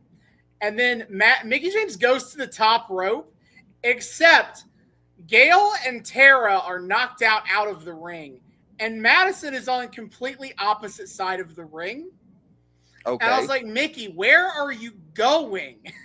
What are you going to do up there? And she was there to get knocked off the top by Gail Kim. Well, naturally. But I was like, this is like, what the fuck are you doing? There's nobody to go for. Tara gets Gail and hits the Widow's Peak, her finishing maneuver. Yeah, she plants Gail with her finisher, presumably as revenge for earlier. And Taz, this was crazy to me. Taz actually says the words "turnabout's fair play," with regards to this shit, which is kind of a weird thing to say because it's not like they cheated at each other; they just both hit moves. Yeah, and it's also a thing I only hear you say, making fun of like how people on commentary will absolutely root for their side cheating as long as it fits their morality play. Mm-hmm. And I've never actually heard someone say turnabout's fair play until this right now. Taz is just the most commentator of all time. He is the commentator of all time. Terrific. And Madison kicks Tara and goes for the raindrop, but then Tara rolls her up in this weird kind of move. And then 1, 2, 3, Tara thinks she won, and she did. But Earl Hebner rules that Tara had her shoulders down on the mat in the roll-up, and Madison did not. Therefore, Madison is the winner. And they show a replay, and that is very clearly not what happened. Not the case, no. Yeah. But it's funny, too, because Tara like runs to the ropes and starts celebrating, and then Earl Hebner behind her just takes Madison's arm and just slowly starts raising it. And holy shit, dude, Earl Hebner looks so fucking uncomfortable to be doing this angle. He's just like the most like stone-faced reaction on his face. He's like,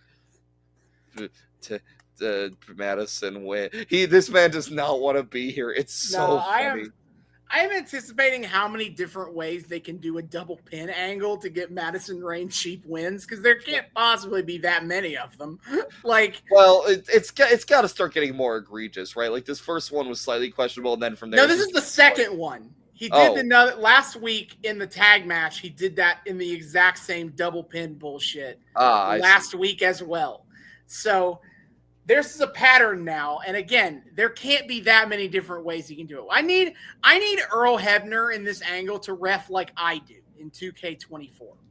I need 1, 2 rope break. I need absolute bullshit to going down here. Lean in on being the I don't think he wants most to lean biased referee of all time. He's just like, why am I doing this? Guy needs to take a lesson from Lucha Libre, where they have heel referees. Oh my god! Who just openly cheat and attack other wrestlers and fucking people. And everybody knows that they're the Rudo refs. That's just the name of the game. Is you got a Rudo ref, you gotta work around it. That's so fucking funny. But anyway, Madison gets the win. They replay the confrontation between Angle and Storm, and then they cut to the back, and Rude is like, he told the world last week that James Storm was behind all this, and hey, people are starting to believe him. Sting, Kurt Angle, people are starting to believe him. And he says that, if Sting and Bully Ray are going to be at ringside tonight, so will he. And as he walks away, Austin Aries comes into shot. And he's like, man, they're having a party out there. And he's like, hey, man, if Rude's going to be out there, so will I. Why? This is absolutely getting comical. And it's only going to get worse when they actually do it in the match. I know, this shit gets so silly. So to the commentary table we go to. Sorry. Is there? What are you thinking? We got to check in on the Hulkster brother. Oh yeah, I forgot they went to the commentary desk for this. Yeah, this is they take the call at comment. They take a call with Brooke at the commentary desk. Brooke out. No, that was last week. This week was Sting and Hogan in the GM office. Oh yeah, you're right. Yeah, it's Sting. It's fucking Sting and Brooke. And that's Brooke, and Sting is like, hey, Brooke, how's your dad doing? Was he, he says he's doing fine, but I see him. I know he's not doing fine, dude. The Hulkster always gets back up, dude. But once he was down and out, only I can take care of him. He's been a superhero all my life, dude. I don't know how to handle him and take care of him, brother. I'm the only one who can take care of him, though. They asked if I wanted to speak to the surgeon, and I said, no way, dude. I am the surgeon, brother. So Sting is like, Sting doesn't know who Aces and Eights is, but he thinks it's somebody from within. And boy, won't it be someone from within. Oh boy, howdy. In fact, it will be only people from within. I wish some of the people were much less within, actually. Yeah. But that's just me. He's going to get to the bottom of this Aces and Eights thing. And he's like, but hey, Brooke, listen, you were hired to lead the Knockouts division, and I want to know if you're up for actually doing that right now. You think you can hold up under the pressure? And she's like, my dad told me to carry on and keep my head up, dude. But I'm scared. I don't know if they're going to attack me too, brother. I can always hold up, dude. No way I'm putting that jabroni pressure over, brother. That doesn't work for me. So Sting is like, yeah, I know. I don't know if this is going to spill into the Knockouts or not, but I just need to know if you can handle it. And she's like, I'm going to try, dude. But then a random courier comes in. How I want to know the logistics of how they keep doing this. How do they keep getting away with this? How do they keep having random couriers come and get into the building and be like, hey, I got mail for you? And it's always... I figured this was like yet another unpaid intern that's just around TNA and who is letting them get mail to the inside like this? I mean, the people are inside. I just figure, like, Bully Ray in a mask walks up to some poor unpaid intern and is like, "Take this to Sting right now. Say nothing." And the guys and this poor little twig of an unpaid intern is like, yes, sir." I like the idea of Bully Ray putting on the mask but not putting on anything else. So he's still his very identifiable ring gear, but he does have the mask on. Yeah. Say nothing. Say nothing. Oh my God! He goes, "Don't you know who I am? Say nothing." You better not know who I am, actually. Yeah. And the guy goes, yes, sir. Whatever you say, as long as I put this on my resume. But guess what? She opens the mail and it's it's fucking playing cards taped to a piece of paper. Yeah, and Brooke, seeing the calling card of Aces and Eights, very ostensibly a threat against her person, she very intelligently leaves the company of the dude who can protect her. She's like, "Oh, I gotta go, brother," and I gotta go, dude. Just goes out into the open without Sting. Great plan. But hey, Chavo Guerrero is gonna debut in a minute. But first, we're in the back. ODB is with Eric Young, and ODB's like, we got a problem because Brooke Hogan is upset with us because, well, first of all, we haven't defended these titles in like 2 months, but also she is not happy because you are a man. And you would think, I want to emphasize, I know we talked about this element of it when we first started the arc because it bears repeating. I need to repeat this, is that Brooke Hogan brings this up right now that, like, hey, a man is one half of the women's tag champs, right? That's stupid. We should work on that. EY and ODB will not be stripped of the titles for Eric Young being a man for another 10 months. Yup. The fact they won it in the first place is fucking insane. But we can write that off as any number of things. But what's insane to me is that Brooke Hogan is like, yeah, I think it's kind of stupid actually that a man is wrestling for the women's title. That we should fix that. And then she will not fix it for 10 months, and the justification will be the exact same justification that she has right now. I was just too focused on Aces and Eights, brother. I guess. But EY is like, hey, I got problems of my own. On Sunday, my fishing show premieres. Also, real quick, did I hear correctly that ODB referred to the championships as the Knocked Up Tag Team Championships? I feel like I rewound this shit I feel like it's something she would say, but I didn't notice her saying that. I rewound that shit like 3 times, and I swear to God, she said Knocked Up Champs. Again, that sounds in character for her. That does, yeah. That was the thing. I was like, I don't even think that's a faux pas. I think that's a deliberate choice. But no, EY is like, no, I got bigger problems right now. I have a TV show premiering in a week. And he's like, Hogan knows television. She'll get it. But if she doesn't, I have a backup plan. And EY's greatest new scheme is actually the same scheme that they've already been doing for months, whereby if the tag titles aren't on television, they can't be stripped of them. Brilliant, obviously. He takes one of the belts and is like, she can't take both of them if they're separate.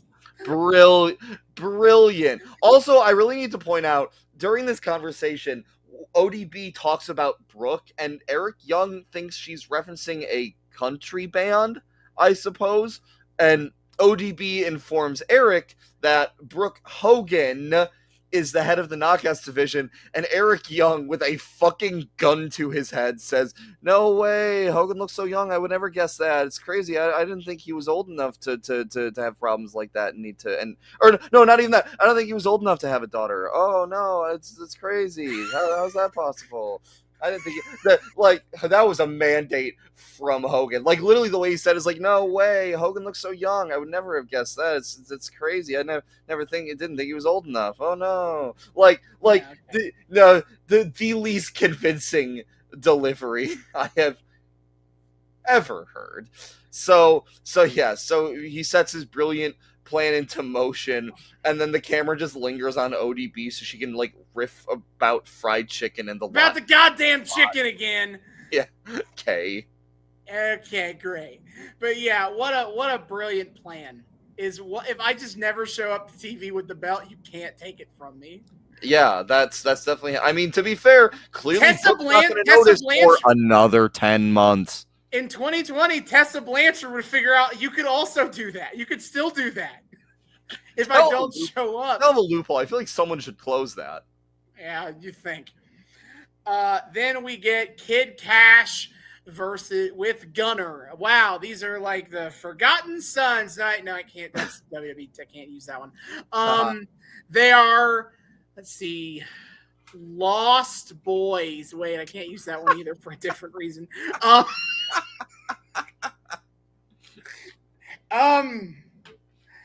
The Unremarkable Men. There we go. The Unremarkable right off the Men. top. The Unremarkable Men, Kid Cash and Gunner. With Chavo Guerrero and Super Mex Hernandez. Yeah. And Chavo's grandma is here. Yeah, Herlinda Guerrero. And Hector Guerrero is on the Spanish announce tape. Works the Spanish announce tape. Guerreros everywhere. Yeah, watching this is really funny to me when we're also in the thick of a storyline in 2006 when Chavo fails miserably because a loser and he's going to quit forever because he tried to Eddie tribute too hard, so fucking Shelton Benjamin was able to predict his moves and just fuck him over. And now in 2006, or not in 2006, 2014, is it 2012? Jesus, 2012 TNA. Chavo Guerrero, the baby face, is also doing an Eddie tribute act, but it works. So what I'm hearing is that in 2006, Chavo's real problem was just it wasn't tasteful enough yet to become an Eddie Guerrero tribute act. You needed to wait 6 more years. I mean, he's also going to learn in 2015 that actually the best thing to do is not, in fact, do an Eddie Guerrero tribute act, but get gang members behind you and beat people with chairs. Well, I mean, that is also an effective strategy. I guess we want to be boring about it. Well, I guess it was an effective strategy until half of Mexico was swore to hunt his blood. That is true. Down. That is true. Blue Demon Jr. So I guess there is pros and cons. Yeah, we are T- only a few years away from Chavo Guerrero being on the run from all of Mexico. Yup. This match is fine. Yeah, whatever. Yeah, no, Kid Cash feels like someone who I would think is. I mean, he's a WCW cruiserweight guy. So in my head, I think he's good, but he might just be too old now. I don't know. Yeah, like I don't know, it was fine. He had a cool like jumping moonsault where he Indeed. jumped from the second turnbuckle to the top turnbuckle and then did the moonsault. Yeah. But otherwise, this match is kind of whatever to me. Agreed. Yeah, I didn't really take any notes on it at all. It was just but neat. Chavo wins with the Three Amigos and the Frog Splash. So Indeed. there you go. Again, it's tasteful now, so he can win with it this time, actually. So, anyway. In the back, Dixie Carter is like, it's way past time for AJ to step up and set the record straight. He has been setting the record straight, Dixie. Yeah, Dixie tries to fucking both sides the Claire Lynch situation. It's like, yeah, I know AJ's getting blackmailed, and that's shitty, but the onus is on him to clarify all of this for us. What the fuck? I know we get, like, obnoxious heel Dixie at some point. Are we already building up to that? Probably not. Though I don't think so yet. Why the fuck is Dixie Carter trying to both sides the obvious sexual assault of AJ Styles? That's a good question that we're never going to get an answer to. Oh my god! In the back, Kurt Angle is talking. Kurt Angle is talking to Wes Briscoe, son of Gerald Briscoe, one half of the Vince McMahon ball lickers team of the 90s Attitude Era, Pat Patterson and Gerald Briscoe. And Wes Briscoe doesn't take enough after his father in terms of wrestling talent. Oh, no. Gerald Briscoe was a legendary wrestler, Hall of Fame tier wrestler in his day. He was. Wes Briscoe is not that. No, he's not. Oh, dear. But Wes Briscoe is like he's hoping to get in a ring with Kurt. He has, hope put in a good word for me with Hogan. And then another Nepo baby shows up. Garrett Bischoff shows up along with Devon Dudley. And calling everyone, Jesus. Devon with that TV title that he hasn't defended in weeks. Weeks. I'm not saying I miss the Devon Dudley weekly open challenge match for the TV title, but they have also just completely dropped that gimmick and not brought it up at all. Not the slightest. No. It feels like in kayfabe that was a Hulk Hogan directive and nobody else wanted or cared about it. Because Hogan's been gone and suddenly Devon's not defending that belt anymore. Just fucking gone. But whatever, they go up to Angle and they're like, hey, we offered our help to Sting and Hogan and look what happened to them. And then they're like, we watched you get jumped twice now and we're not going to let it happen a third time. Where we're going to be there tonight. Yeah. Garrett and Devon last are like, line of defense. Garrett Angle Bischoff and Devon Dudley, the last line of defense against the Aces and Eights. Yeah, Devon holding a belt that exists, I guess. Cool. I guess that means he's some kind of formidable threat. And then Devon tells Wes to say "What's up" to his dad for him. Yeah, of course. And then Devon and Garrett walk off, and Angle turns to Wes Briscoe and goes, "Oh yeah, I'm about to go hit the strip club after this. Just I'm gonna go get a titty bar. Puppies." Great.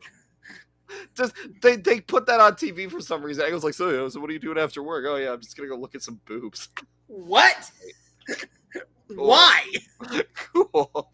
Why did we need that? Why do we need to know that?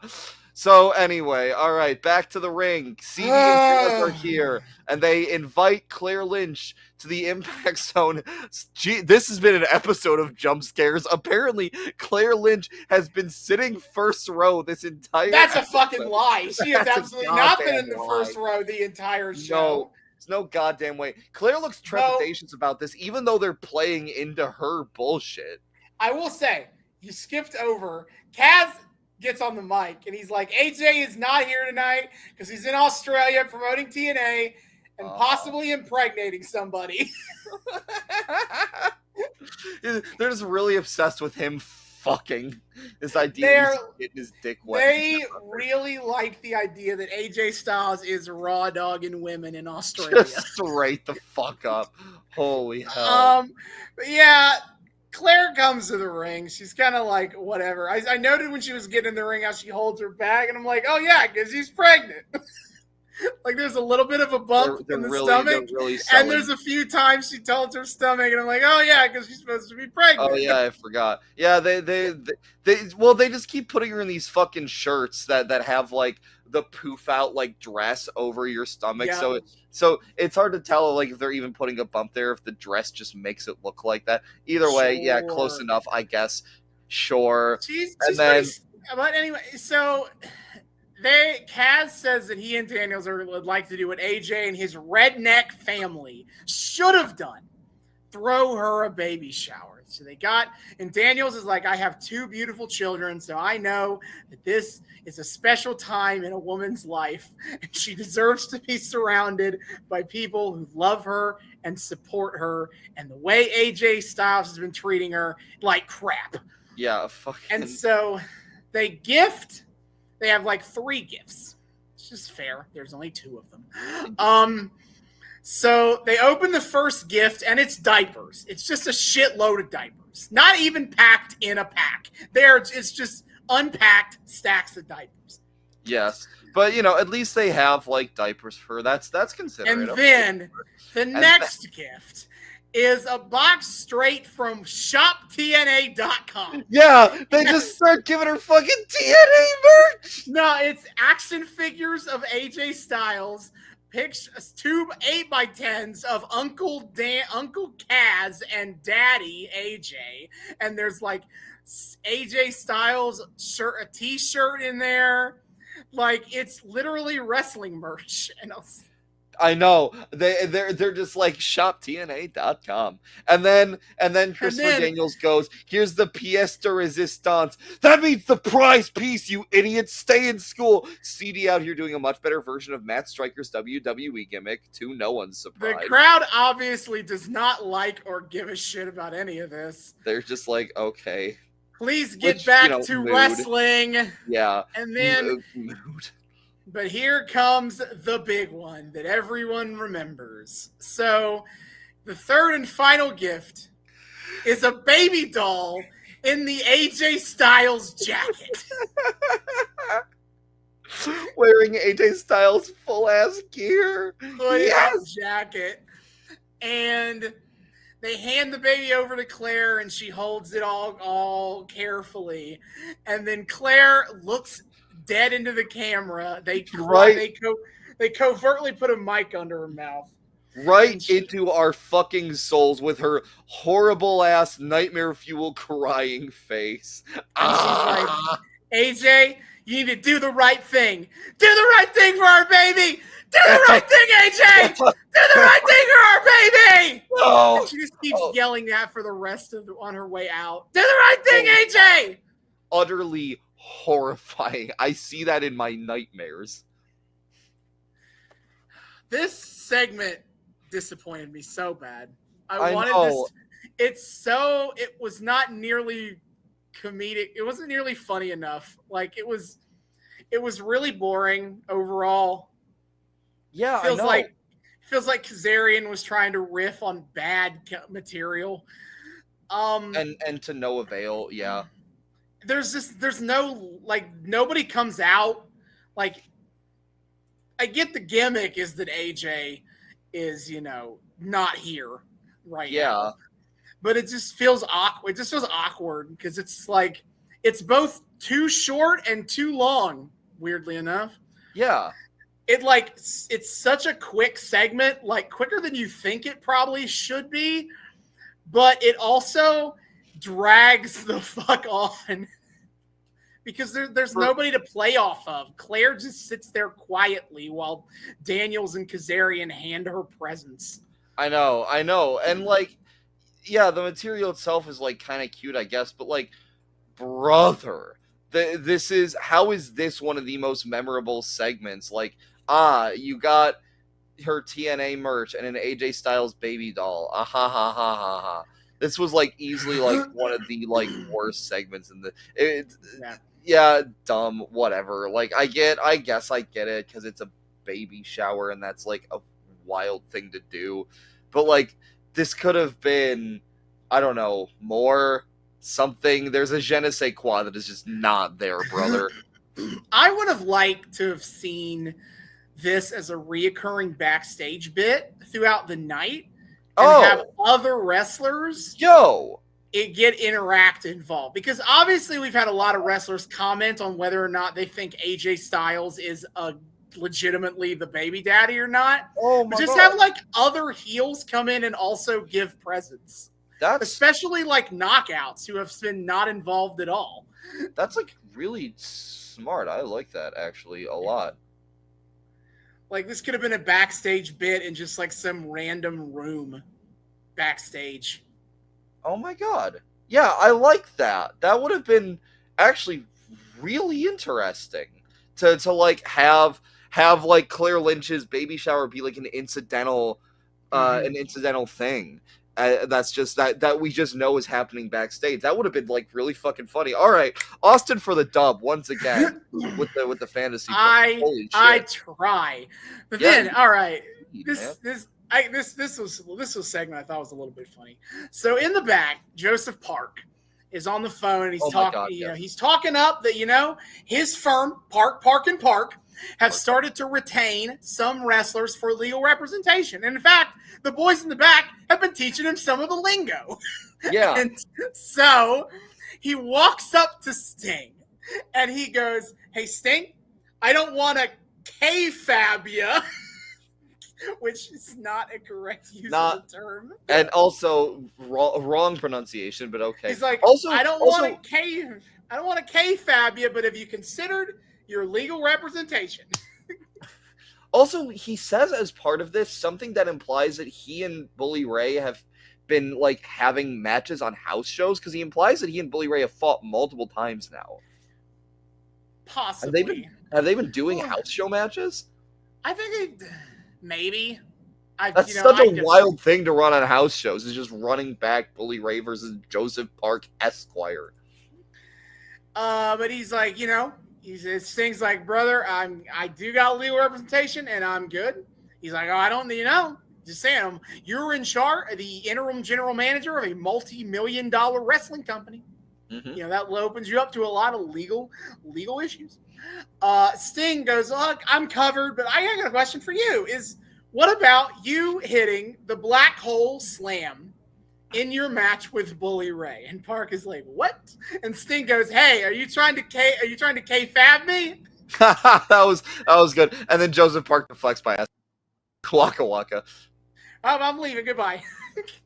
Well, no, he's got to get a selfie first. He's like, "Hey, can we get a selfie?"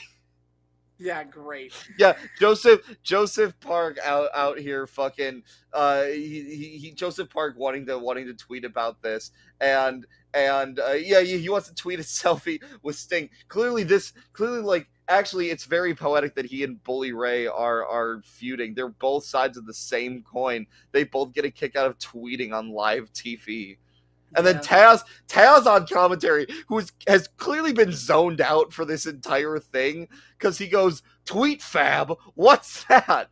Who said Taz? Nobody said tweet fab. Who the fuck said?" And then Taz goes, alluding to Joseph Park's ostensible law practice. Park.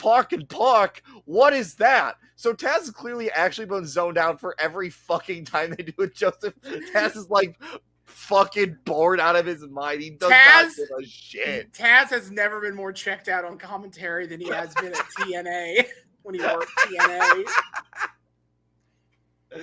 I know he's got Mike Tenay to carry him, so he can just fuck around and do whatever. He does not fucking care. He's so checked out, brother. It's so funny. Nah. So get K-fabbed. In K-fab. In K-fab. K-fab, the famous producer of old WWF shows in the 80s. True. Absolutely. You can see it when the credits roll on Tuesday Night Titans. It's K-fab right there. That shit is legitimately, like, actually kind of funny that they did that. Mm-hmm. So the main event, the Olympic hero Kurt Angle versus the Cowboy James Storm. Wait. First of all, I gotta point out here that they actually announced next week's Bound for Glory series matches. Absolute heresy. What? The AJ Styles in the pre-tape was like, yeah, no, the Bound for Glory series is much better organized this year, and they're like, shit, organized, shit, we gotta fuck. No, it is not. Yeah, they call AJ Styles versus Kurt Angle a dream match as if it is not a match that is definitely. There is no way they have never had a match before. In fact, you literally have. I will absolutely fact check this. There's no way, right? We saw a Kurt Angle versus AJ Styles feud when we did the Christmas episode with Elizabeth. There is no way that didn't culminate in a match. Yeah, AJ Styles and Kurt Angle have had 102 matches. And let's see what episode. Oh yeah, brother. 9. What is it? Was it the 8-10? 8-12, 8-9. Okay. 8-2. So 8. Oh yeah, 8-9 is when the. When is the last time? Okay, to be fair, some of these are when Kurt Angle and AJ Styles were a tag team, but their cage match has, let's see, 102, 92, has 86 entries for AJ Styles and Kurt Angle in a match together before the one that happens next week. Oh yeah, dude. Something we've never seen before. AJ Styles and Kurt Angle sharing a ring. The house show 2009 house show loops say what? What the fuck, brother? What do you mean dream match? The fuck what are you talking about? Oh god, that's fucking funny. And then once again we have to pan all the way up Christy Hemi's fucking legs. Stop it, I say. I command you. Mm-hmm. But it is, it's Angle and Storm. And I wanted to really like this match, and I think I did in the second half. Because the first half was not 13 minutes for this shit, so like clearly they were trying to like feel like there's gonna be some. Here's the problem with the first half of the match. The first half of the match was a cavalcade, a parade of stupid, as wrestlers just randomly came out one at a time. Slowly trickle out of the locker room. They couldn't coordinate this, that everybody who said they're going to come out and watch comes out and watches. No. Wes Briscoe starts out there sitting and watching. Wes Briscoe starts out there, and they talk on commentary. Mike Tenay comments on how Wes Briscoe is apparently a world-class wakeboarder. And Taz again checked the fuck out. Goes, that's pretty cool. Wakeboarding. We don't do very much of that in Brooklyn, by the way. Thank you.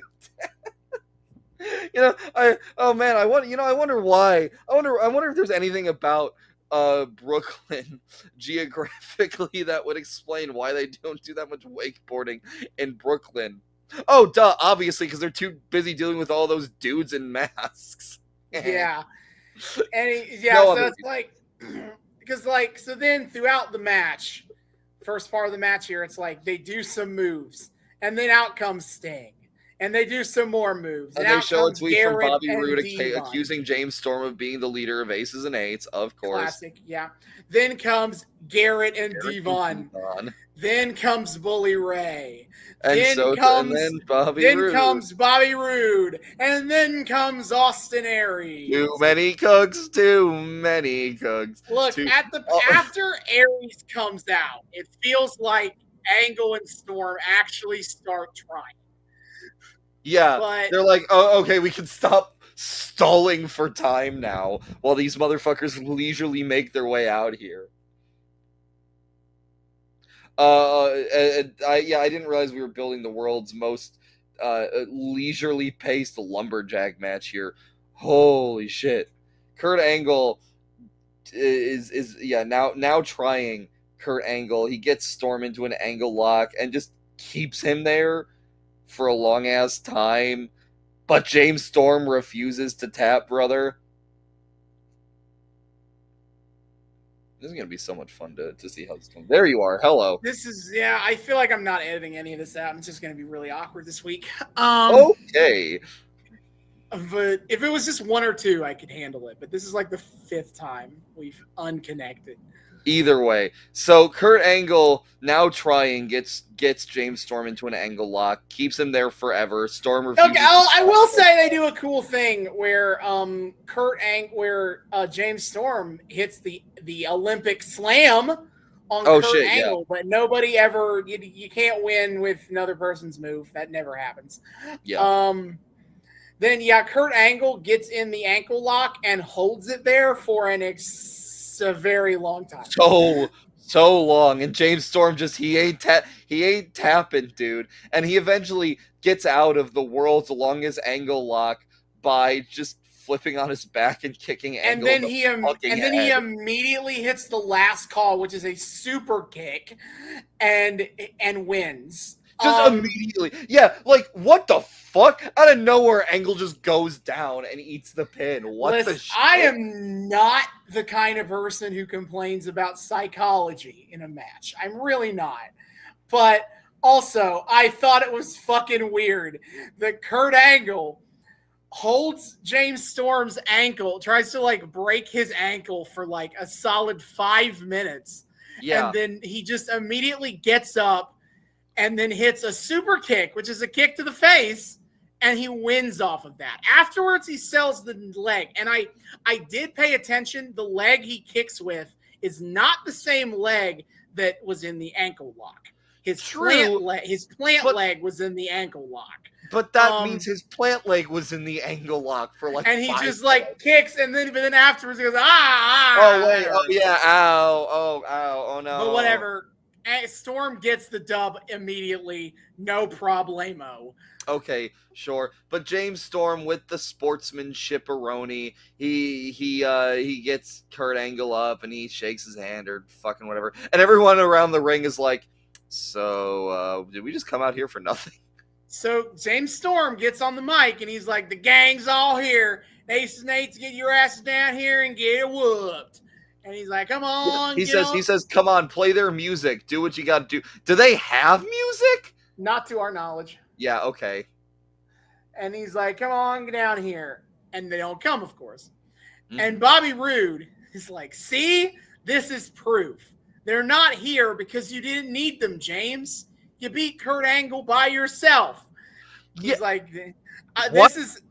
Bobby Roode in full conspiracy mode, where evidence against the conspiracy actually is just more evidence of the conspiracy. It's foolproof. And so he's like, "You're guilty as charged. I've told everyone. It's you, and don't try to lie." And then suddenly, Bully Ray gets in the ring, starts attacking James Storm. They all start brawling, and then it is the most immediate awkward cut I've ever seen in a wrestling match. We just can't fucking help ourselves from pulling the messy ending trigger, even with 30 seconds left in the episode. Woo! But it's like there wasn't a sign-off. There wasn't a clear and obvious end point to the brawling. It's just done. I'm like, what? Get out of here. Yeah. That was an episode of TNA Impact. Yeah, that certainly happened. Oh wow. And not one that I was particularly enjoyed, to be honest. No. Christopher Daniels and Frankie Kazarian are the best parts of this shit. AJ burying the Bound for Glory series was goated. So good. But it's unfortunate you didn't have the balls to bury this year's edition of it. But close. I'll take what I can get. Right. That was magical. K-Fab was funny. K-Fab. But mostly, none of the matches were like so good that I like, you got to go check that out. Not really, and no. It just happened. The Claire Lynch segment was such a disappointment to me. I am so happy that we only got 2 episodes left. we are at the climax of we're the so next close. 2 episodes are the climax to the story. Hell yes. Oh, freedom. Oh, we're so close. But next time, we're heading back to 1985. Oh, shit, buddy. The Starcade is a Starcading on its way. Oh my. And insert coins. And next up, Dusty Rhodes will be back in the next Indeed. episode we're on, and he has something to say about things to hard times. Oh my. Oh my. Yeah. Oh yes. Yes. So that's for next time. Until then, though, David, hit the plugs. Yes, sir. Dear friends, thank you all so much for joining us on yet another episode of the Noobs and Knockouts Podcast. We are so very delighted to have you here. If you're a returning listener, viewer, what have you, you know the drill. Thank you all so much for once again and welcoming us back into your eardrums, your eyeballs, whatever it is you use to consume our content. We're just so happy that you're here and, that you keep joining us. It's great. You're great. Love you. New people, hey, hi, how's it going? Welcome to the show. We here at the Noobs and Knockouts Podcast like to think we are friendly to both noobs and knockouts alike. So whether you're brand new to the wild, wacky world of wrestling or you're a veteran of all the weird bullshit, either way, we are just happy that you're here. We hope you had a great time. We hope you want to keep coming back to have a great time with us week after week. I'm going to make sure you know all the ways to do so. First and foremost, of course, you can find us on YouTube. We are the Noobs and Knockouts Podcast on YouTube. Hit subscribe, ring that bell, make sure it turns a nice little solid color so you get notifications every single time we drop a brand new episode. Give us all of that sweet engagement. Helps out our metrics a lot. Check out all of our playlists. Austin has been kind enough to organize all of the storylines that we follow into their own separate playlists. And as an added YouTube bonus, he's starting to do like amalgamations of full ass arcs. We're working on it. We're working on it slowly but surely. Yeah. Look forward to it. They're going to be those first couple ones are going to be such ads because they're from so old. It's going to be rough. It's going to be rough. It's okay. That's oh,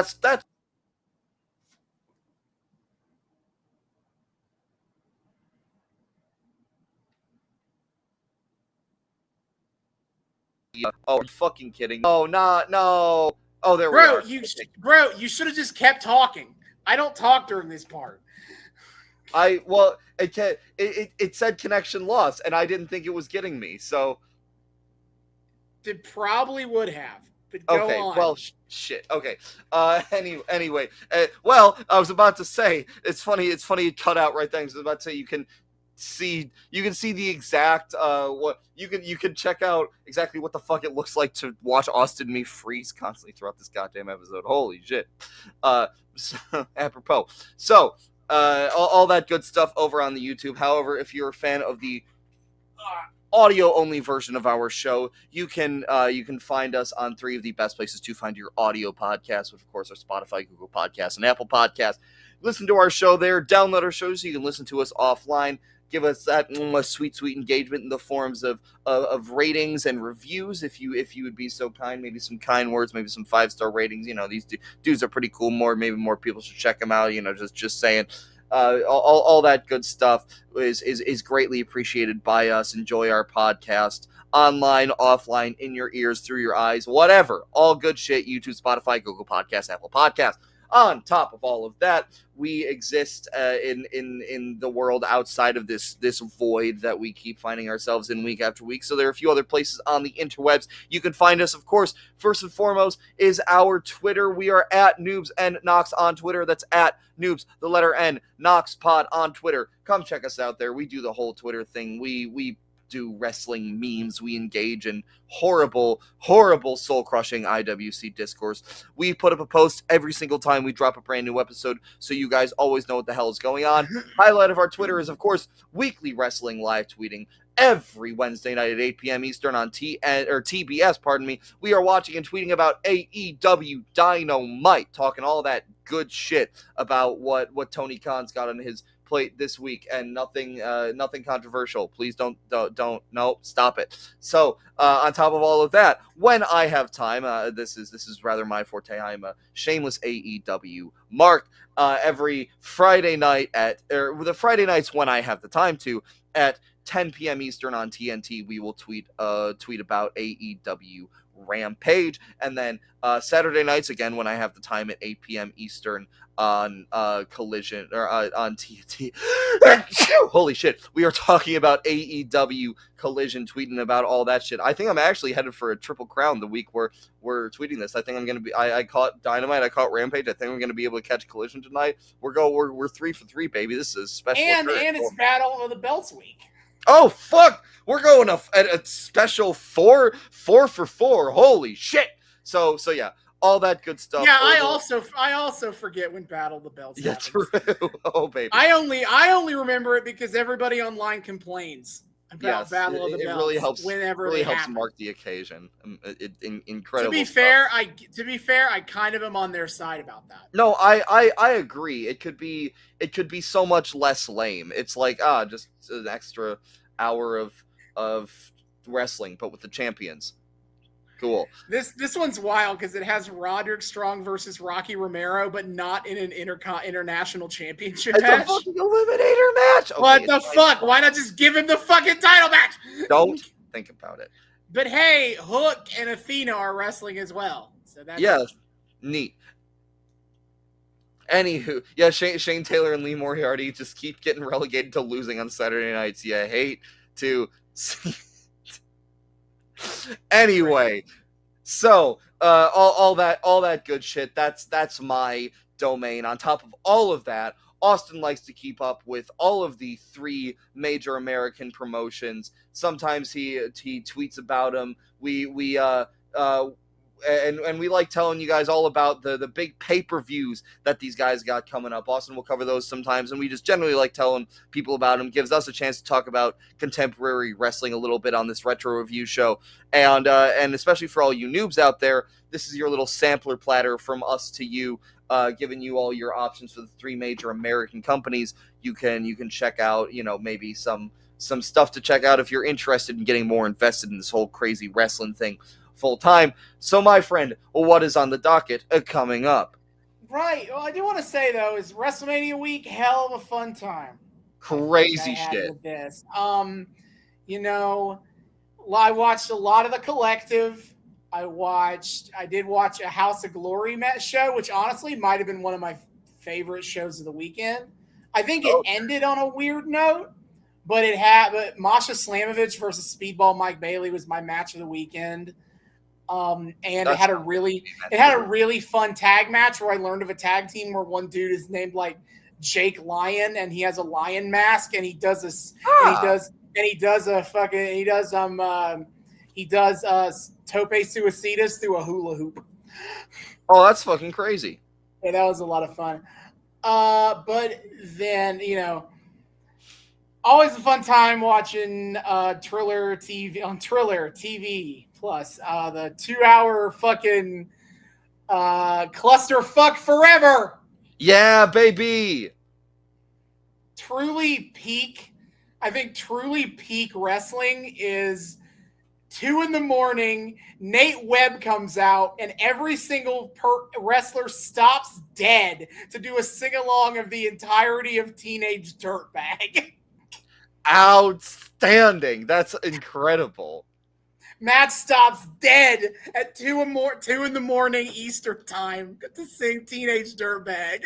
As it should. More matches turn. They brought out the Cheeton mascot, and then Speedball Mike Bailey then came out in a chicken costume and fought Cheeton. Yes, that's amazing. And of course, you had Nick Gage beating the shit out of Yoshihiko. Oh yeah, I forgot Nick Gage fucking pizza cutter Yoshihiko.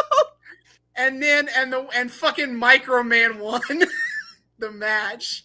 As he should. I love that Microman is just fucking invincible. That his whole gimmick is that he just kind of is like insanely powerful and just fuck you up without. He was a highlight of the spring break because he came out during the ladder match. He came out during the brass ring ladder match. He came out with a mini tiny ladder and he hit every single wrestler in the match in the dick with the ladder. Yes! Bro, he's crazy. The fucking Microman Damn the Dad match we saw at GCW is one of the hottest matches of the night. Goated shit. Absolutely fucking incredible. Microman is over. Have Microman beat Blake Christian. True. Fucking true. Put the belt on Microman, cowards. That's fucking true. I support that 100%. Oh my god. Anyway, back to what's actually upcoming. But boy, do we have pay-per-views. So TNA upcoming. If you want to watch TNA every week, you can do that on Thursdays at 8 p.m. on Access TV, or where you can really watch them, because I know you don't have Access TV. Who the fuck? What the fuck? For a YouTube subscription of every $1 a month, only $1, you can watch TNA every week at 8:30. All right. Mm-hmm. And then upcoming on Saturday, April the 20th, is Rebellion. One of their few actual pay-per-views of the year. This, if our internet connection was better, I might go over these cards a little more deeply. But we got to get out of here. So April 20th, this Saturday. And then AEW, guess what? They also have a pay-per-view this weekend. Ain't that crazy? Fucking nuts. Upcoming weekend on April 21st, it's AEW Dynasty, bruv. Yeah, Will Ospreay is gonna bruv and grind all over Bryan Danielson. That's the story of that match. Exactly what's happening. I see no inaccuracies here. Mariah May is torn between her two girlfriends. Yes. and Swerve Strickland is gonna beat Samoa Joe for the title. Exactly. Right? Exactly. Right? He doesn't. He fucking better. He fucking better. Holy shit. I think that was an adequate summary of where AEW Dynasty is. I think that works. Yeah, close enough, I guess. And then WWE, they just had WrestleMania 40, a massively successful show. I don't think they've learned yet how to do two good nights of Mania at the same time. Night one was fucking trash most of the time. Night two was a lot better. And finally, Cody finished the goddamn story. Oh my god. Yeah, it was just a sigh of relief at that point. It really was. It felt like George R.R. Martin was going to finish his story first. But don't worry, Cody did it. We promise you. The Undertaker's on his way. It's going to be huge. Yeah. I saw a tweet making fun of the idea of Undertaker wasn't even supposed to be there. He was just at home in his pajamas looking at the injustice happening. And he's like, Michelle, I gotta go. He just all the Dude, he just has a teleporter, actually. Just gets there. His magic powers still work. Oh shit! Oh, that is how that works. He is still a zombie mortician wizard at the end of the day. Somewhere in there is this man's ability to just magic his way around the world. He's just mostly giving it up so he can chill at home with his wife or whatever. WWE. Coming for the WWE on Saturday, May the 4th, is Backlash France. Oh,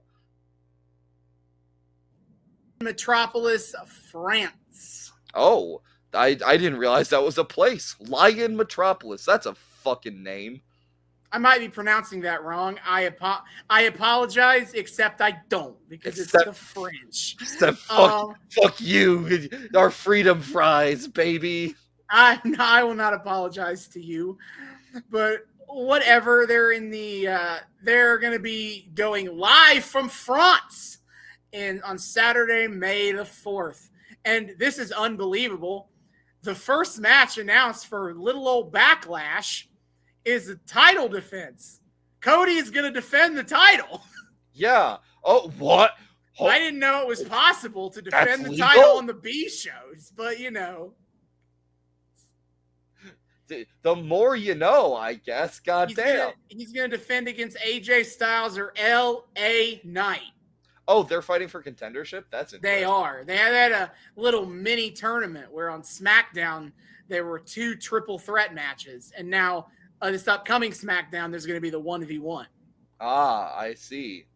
I do appreciate that instead of them just running back their match at Mania, they're just running it, or at Backlash, they're just running it back on SmackDown instead. Finally, new matches at Backlash? My Backlash? Heresy. What happened to the sport that I loved? Amazing. And that's going to be live out of Peacock. Like we're going to have more to say about that in the coming weeks. Indeed. Yep. All right. Go. Oh yes, that's everything. We did do TNA too. Yes, outstanding. Yeah, so be sure to check all that out. It's a good time over on the Twitter.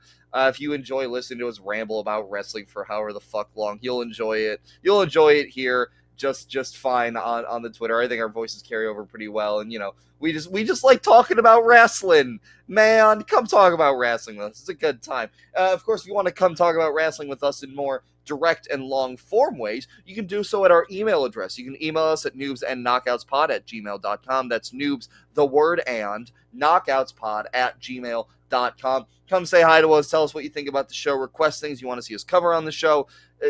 Have discourse with us about how amazing or awful our hot takes are, or just all that good shit. Come say hi. We love people saying hi. We would love to say hi back. noobsandknockoutspod@gmail.com. And of course, finally, if you want to support our show in a monetary way, you can do so over on our Patreon. We are also the Noobs and Knockouts podcast on Patreon. $1 a month gets you early access to episodes and a shout out at the end of each episode. Shout out to friends of the show, the Sugar Daddy, El Lucha Dead Money, and he changed his name in a futile attempt to get me to say it. In an attempt to get me to say it right. But hey, Bianchi, fuck you.